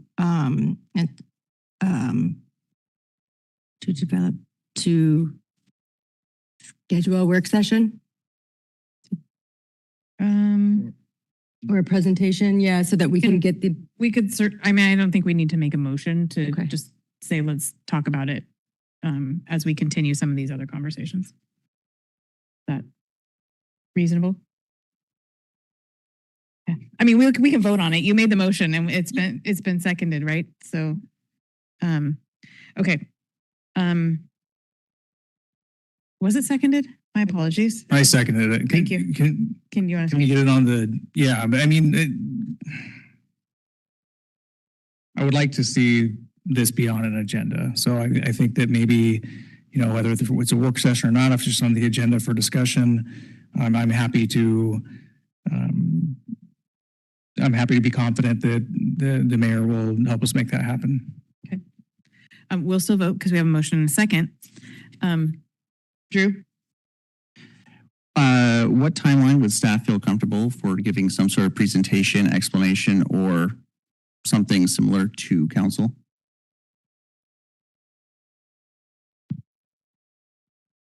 Council, I think this is one where it might be helpful to get a little bit of clarification. But I would say it would be extremely helpful to have a minimum of 2 months before we need to bring that back. And I apologize, I just received the motion in front of me and am studying it right now. I'll wait a second before I comment to see if Nathan wants to change his suggestion of 2 months. I'm sorry. I apologize for not sending it to you. If it helps for planning purposes, as soon as I find out what Nathan says, I plan on making a motion on top of this one. So council, one really good suggestion from our deputy city manager is recognizing that part of our work plan this year is tackling critical areas and environmentally sensitive areas from an ordinance perspective. And ideally building this into that presentation might be a good way to do it if that's acceptable to council. And I anticipate there's probably already somewhat of a calendar and schedule for that. And we can give you an update on what that approximate date looks like in the very near future. Great. I move that we postpone this motion until such time as we receive further information regarding our current work plan related to critical areas. Second. I forgot to check to see if that was debatable. Give me 1 second. It's here.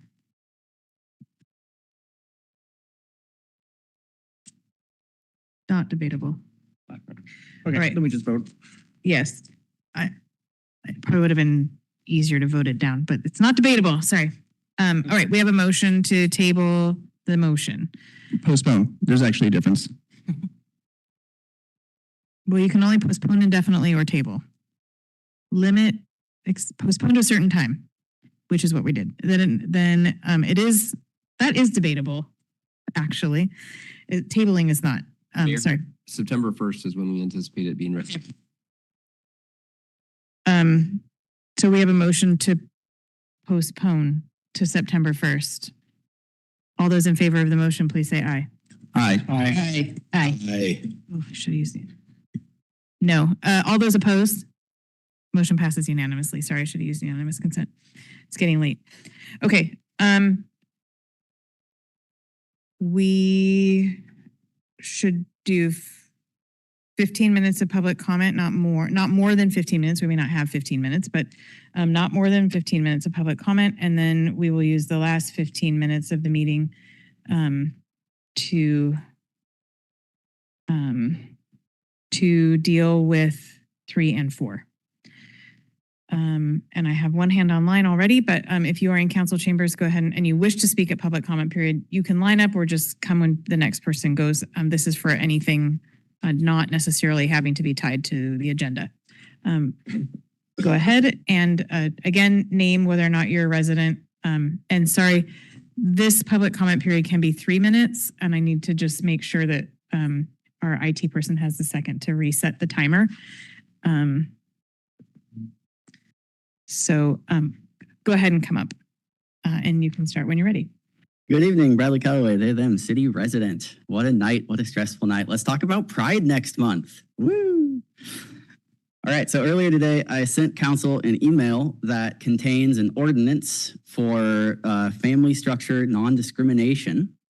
This ordinance was written by the Harvard Law School LGBTQ+ Advisory Clinic, the Chosen Family Law Center, the Modern Family Institute, the Organization for Polyamory and Ethical Non-Monogamy, and the Polyamory Legal Advisory Coalition. This ordinance would properly define family structure and intimate relationships and ensure that family structure is included alongside other anti-discrimination statutes already present in the city code. My hope here is that the city can take this on as a little Pride Month project. The ordinance is pre-written for you. You just need to fill in the blanks with City of Port Angeles and you're good to go. What this ordinance actually does is it clarifies that family structure is what arises when 2 or more people are in an intimate relationship, no matter what form that relationship takes, how many people are involved, whether they live together or apart, whether or not there are familial or genetic bonds between the relationship partners, and whether or not that intimate relationship includes sexual activity. While the primary focus of preventing family structure discrimination is on multi-partner sexual relationships, unmarried couples, and domestic partnerships, these structures arise in a wide variety of situations where people engage in intimate, emotional relationships without marriage, including multi-generational and extranuclear households that include both related and unrelated members, multi-adult chosen family or care networks, especially those spanning more than one residence, co-parenting relationships, and queer platonic relationships. The relationships could be a mother and daughter sharing a house, a close-knit mutual support group that lives in multiple apartments, a convoluted polycule with a multitude of interconnecting pieces, or a family of unrelated adults cohabitating that have been living together for a decade and plan to keep doing so for another one. While largely invisible, these groups do see regular discrimination in a variety of areas, including but not limited to access to employee benefits like insurance, family medical leave, or parenthood leave that is normally provided to a single partner but will not be provided to multiple partners or to people that are otherwise related other than through marriage or domestic partnership. Decision-making powers in medical emergencies, and occasionally in the rental or purchasing of housing where multiple partner groups are often barred from pooling their combined income for their applications. Cities across the West Coast, including Oakland, Berkeley, and West Hollywood in California, Portland, Oregon, and most recently Olympia, Washington, have adopted this ordinance and codified these protections for family relationship structure. Here in the North Olympic region, we have the opportunity to join them at the forefront of progressive anti-discrimination legislation. I have also presented this to the Port Townsend Council. I'll be sending it to SQUIM on next Tuesday when they have their council meeting. So as I said, the code got sent to the city council email address earlier today. I would have brought it as a handout, but I ran out of toner, unfortunately. So I don't know if you're allowed to add it anyway, but if you are, that would be cool. Thank you. Thank you. All right, next.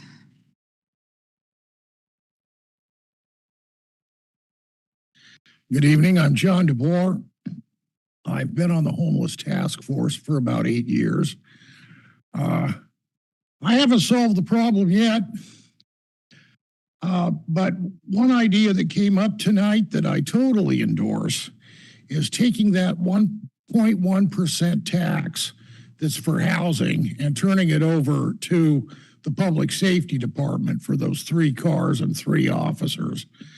The housing tax has a history on it that it barely passed. It was a doc idea. It hasn't accomplished a thing. Instead of making a new tax, just roll it over for a different purpose and hope it does better through the public safety department than it has through the health department. Good night, folks. Thank you.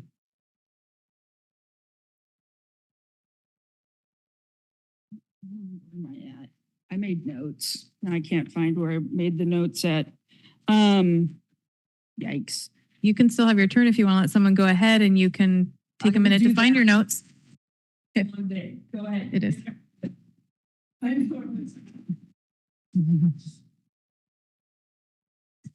Here, I can go. We're just going to do one thing. Okay. My name is Joyce Stewart. I live in the county. I'm glad that the whole idea of taking out the language that people will transition into housing, because there is no housing. I've been doing this work for 5, 6 years, whatever, and people go into treatment for 30 days. They come out, there's no housing. They're outside. People go to methadone. They're still living in their cars. There's no guarantee unless you get into a specific program. And even then, the support for that program falls apart. And someone like me, I mean, it's like, okay, if you go to detox, it's going to be out of county. So somebody's going to need to drive 4 hours to get there.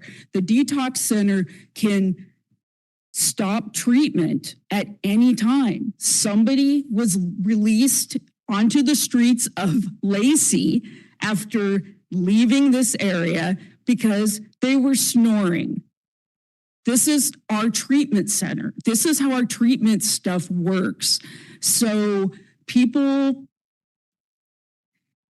most people have been to treatment already and have also hit rock bottom and continue to just work their steps. They continue to keep trying to do everything that they can to stay alive. But it all comes down to the fact that there's just no housing. It's all stuck. There's no spaces for people to move into, and there's no spaces for people who are stabilized in low-income housing to move into like a house that has a yard that used to be available for people 15 years ago at a reduced rent. Everything is stuck. So when we talk about accountability for people, people try their hardest. I see people come, they're like, woohoo, I went to treatment. And they look great because fentanyl really sucks. Nobody wants to be on it. It's just it's cheap. And an unregulated market always goes to the bottom. So anyhow, and then of course they're outside again, and then, things happen. Plus, to overcome a heroin addiction, it takes almost 7 years, and we expect people who are unhoused to kick a fentanyl addiction. We've got to be able to take care of people in every step of their process.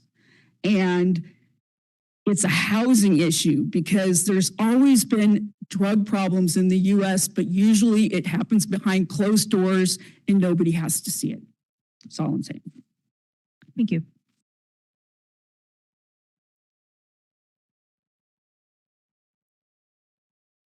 Hi there. My name is Leila Culberson, and I am here on behalf of my organization, the Sawyer Culberson Project of Save the Kids. And this is my partner, Reese. So I'll just share briefly a little bit about our organization, and I'm going to let Reese come and speak as well.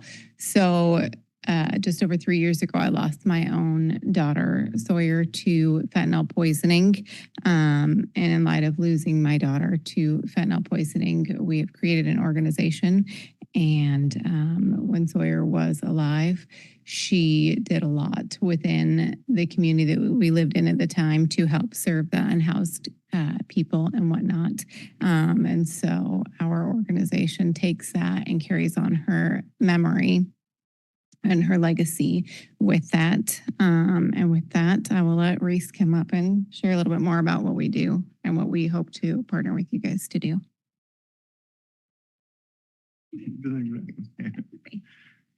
Hello, I'm Maurice Bay. You probably heard me over the speaker a little bit. First, thank you so much for concentrating on an issue that's so important to so many people. It's hard to do that. And one thing that, as an organization that we've strived to do is to not fall into some of the traditional traps of service organizations, because service sometimes is looked at as almost like a prayer. And prayer is good, for people, I guess. But to be able to support people, it takes a methodology where you can sustain it and you can be real with them and you can provide real opportunities. And so when we're talking about homelessness, I heard some things over here about looking creatively at what silos are. So I was director of environmental justice. And when we're talking about this, is this environmentalism? Yes, it is. I've worked with a lot of different facets of the community. And I can see the intersections between what happens and the pathways out. So when we're thinking about moving forward, think about the mistakes of other cities' approaches. Think about the fact that we have to address the developing trauma of a divided community having conflict over itself. These are both community members. Some are doing good and some aren't, right? Y'all are in a different situation than some people over here. So we've got to learn how to love each other again too. And if we're gonna win, we've got to be on the same side. So when we're thinking about this, we've got to think more than just the needs of people that are hurting, but also the needs of the community and how we transition people from where they're at into another stage. All right. Thank you. Can you do us a favor and send an email to council@cityofpa.us with the organization name so we can learn a little bit more? And sorry for your loss. All right, we have one hand online. We'll reset my timer. Susie, when you are unmuted, you can go. Hello. Hi, I can hear you, so I'm going to start your timer. Go ahead. Susie Blake, Port Angeles. I rushed so fast to get done. I cut myself off earlier. What I was getting at and talking about appreciating the public speaking up more and asking council and staff to listen to some of the Boardie County Commissioner public comments is that there's a lot of people out in the community that feel unheard. And I don't necessarily mean people that agree with me or think like me on any or all issues. I mean the full spectrum. If you're not part of a local government and you're not an NGO or a nonprofit, and you're not part of a church and you're kind of an outsider. And I only joke a little bit when I say I'm new in town because I've only lived here 8 years. And speaking of the interface of public safety on public property, private property, and right-of-ways, my biggest ask tonight is, and this is the last time I'm going to ask, I'm just going to start going to the state and the feds, is the drug camp that exists with the drug trafficking and hard narcotic use and very likely sex trafficking as well in the health department and Safeway parking lots every weekend has to be disrupted, and it has to be disrupted immediately. And anything else that allows it to continue is grossly negligent. I can't walk through town on a Saturday without wondering, if I need to have protection or Narcan ready first. I had some medical issues recently, and 2 of my team of highly trained specialist doctors both said, in talking to me, that it was related to stress of things I was dealing with in the community. And I talked to my neurologist today and shared some recent things that have happened. And in her words, you know, very wise. She said it's very clear that the system is failing you and failing all those people. And if I'm being this physically disrupted by it in the comfort of my home that I have worked very hard for, but I know is a privilege, then how is the woman living in a tent in the woods feeling? And how is the grandmother that, you know, is watching her grandchild die on the streets of this town that she's lived in forever feeling? The drug camp on 3rd Street, Dr. Barry's dope camp needs to be disrupted immediately. I'm not going to ask you anymore. I'm going to start writing and calling and petitioning the federal government and the FBI and the DEA. Enough is enough. We all see it. You see it. We all see it. Stop gaslighting in community. Good night. Good night, Susie. Thank you. All right. That ends our second public comment period. And now we'll see if in 14 minutes we can do 3 and 4. 3 and 4. So Nathan. Mayor, how would you feel if we started with 4, as I anticipate that might be a little bit simpler? Sure. So Mayor, the bottom line with item 4, which was the motion relative to trash cans, is staff felt it was appropriate to take more time to ensure that we're building in design, efficiency, innovation, staffing needs, all of those details into the equation. And for that reason, our recommendation this evening is to direct staff to create a holistic trash can receptacle and servicing capital facilities plan item with the goal of 1, reviewing the current garbage collection process, 2, identifying areas of innovation and improvements, 3, design, 4, efficiency, 5, safety, 6, adequate staffing, and 7, additional receptacle locations in the downtown core and at key park/open space locations. Anyone want to say so moved? Amy? So moved. Sorry. Second. Sorry, Amy was going to move. Sorry, my didn't turn. May I to still the left. speak or Yeah, no? go Okay. ahead. So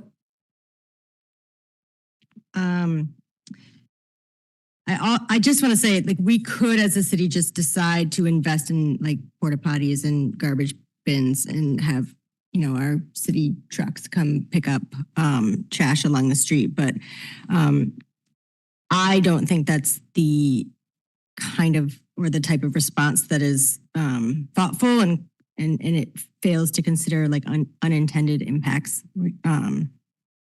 mostly related to probably to tourism, but the beauty of our city. And so I just wanted to say that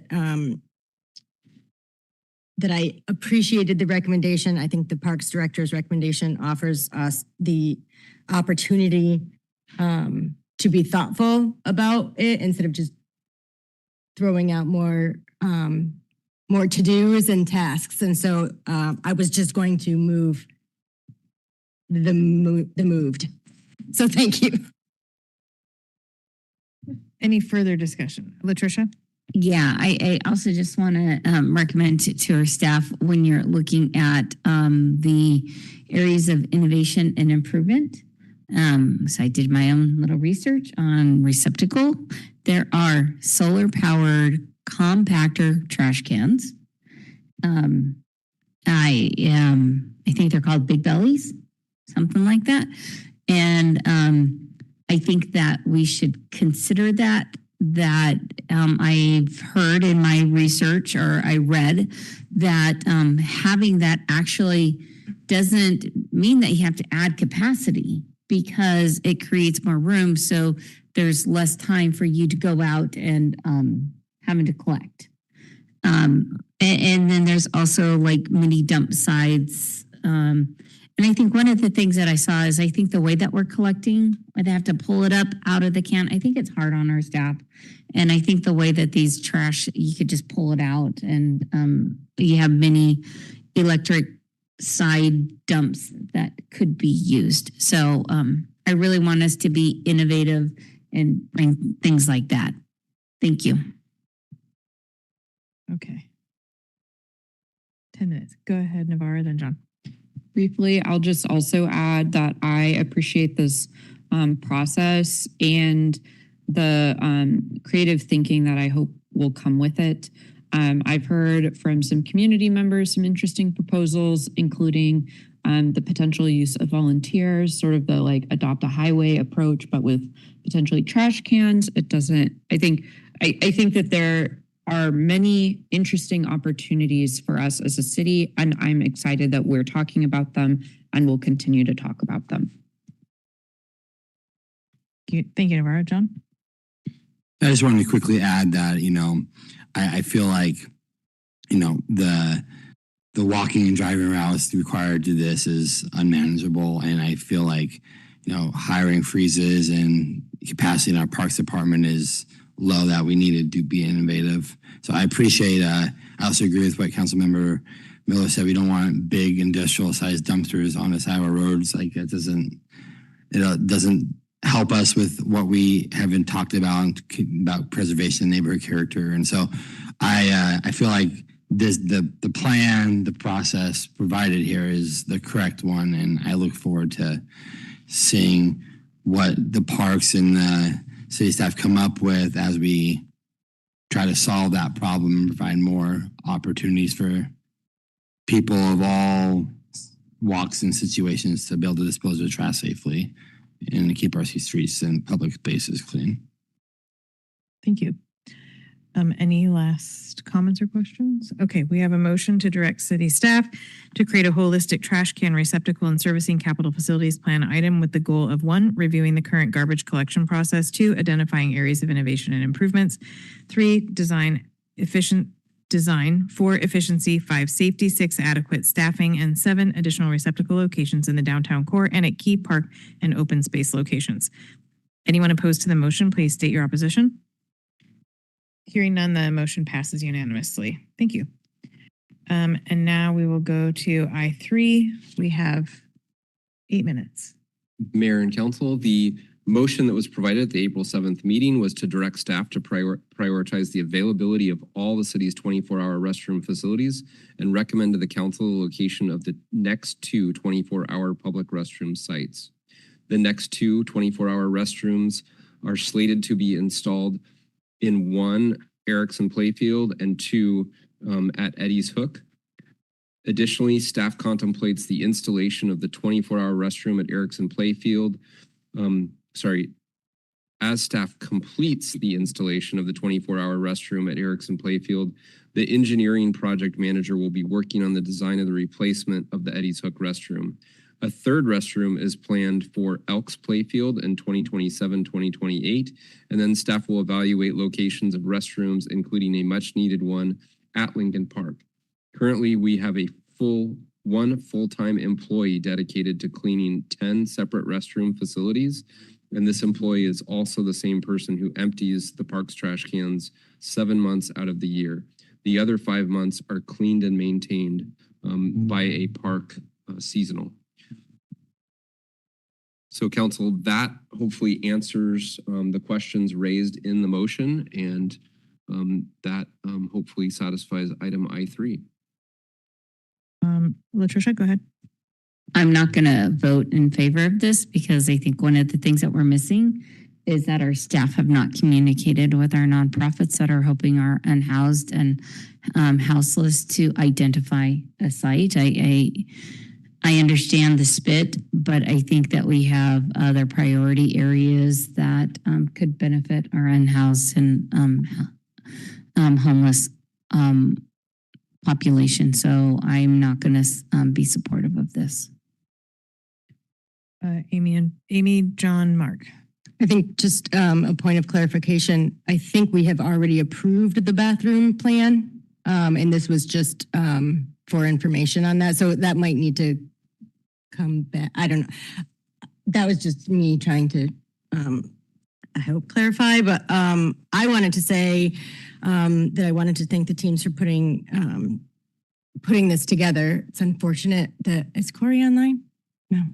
Anyway, I appreciate the time, and again, just for me, what tonight's memos have highlighted is really our unrealistic expectations of our Parks and Facilities Department, both with our trash and our restroom plans.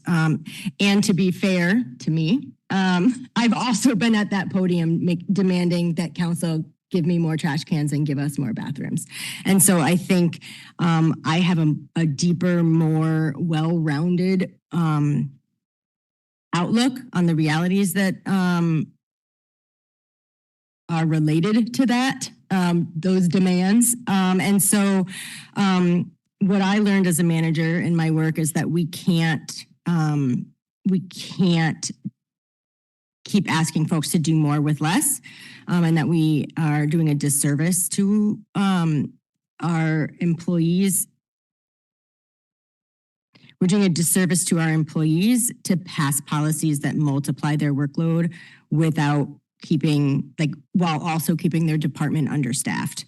And I have constituents that remind me that if we can't take care of what we have, we shouldn't invest in more. We shouldn't invest in more of it. I'm sleepy. And so I think that if we expect this high level service, like the staff member that came and shared about the restrooms and the intensity of what it takes to clean those up, I think if we continue to expect that level of service, then we also have to hopefully agree that if we want a clean and well-maintained city facilities, we have to properly resource those teams that we ask to keep it that way. So I am going to move to direct the staff to analyze options for increasing Parks Department personnel capacity, specifically evaluating the addition of FTE, full-time equivalent position, or potentially expanding the future homelessness navigator position, and to report their findings and recommendations back to City Council as part of the 2027 budget review process. Second. Can you email that to us, please? Thank you. All right, so we have a motion and a second. Can I ask a clarification on the memo? Do we actually need to, the recommendation is to direct staff for something that we've already directed staff for. So do we need to direct staff? Council has agreed that's redundant to what you've already directed. Okay. The capital facilities plan and the prior motion. Okay. And so no, you don't need to. You certainly could if you wanted to. Okay. Well, we only have 3 minutes, so I'm gonna ask that we extend till the end of this item or 10:15, whichever is, whichever. I want to finish this, but I want to be quick. We're not going to get it done in 2 minutes, I can tell. So let's try 10:05. Anyone want to, Make a motion to extend the meeting to 10:05. Second. Okay, we'll try it. Anyone opposed to extending the meeting till 10:05, please state your opposition. All right, no opposition. Sorry, staff, that you don't get a vote. All right, we're going to try to resolve this by 10:05. Okay, we have a current motion regarding a request for looking at staffing. And let's see if it's here yet. Yep. Any want to speak to the motion? Latricia and John. I guess I want to say that when we're looking at staff, maybe we can look at consideration of what they call restroom attendants that kind of maintain those consistently throughout the day and in hotspots and high priority use areas. In addition to that, as maybe this doesn't include it. I think maybe capital facilities, but and maybe that's capital facilities. I was going to say smart restrooms. Right now, the motion is about staffing. Yeah, but that's what I just wanted to say. Parking attendants. I'm sorry, restroom attendants. I hope that is included. Thank you, John. Yeah, I mean, I think part of the issue here is capacity, and we get emails about bathrooms in our town that we've recently upgraded, and they're they're unmanageable. And when our city staff member who maintains all the bathrooms and trash cans came in there, she talked really frankly about the just lack of being able to maintain them due to capacity and too many problems is also. I support this evaluation. I feel like our Parks Department is underfunded to meet our facilities needs and maintenance needs. And so I welcome this motion. Anyone else want to speak to the motion? Okay. So we have a motion to direct staff. It said the city, yeah, that's right. I think you said staff. So we have a motion to direct staff to analyze options for increasing Parks Department personnel capacity, specifically evaluating the addition of a full-time equivalent position or expanding the future homelessness navigator, and to report their findings and recommendations back to the City Council as part of the 2027 budget review process. Anyone opposed to the motion, please state your opposition. Hearing none, the motion passes unanimously. Did anyone else want to speak to the item? Okay.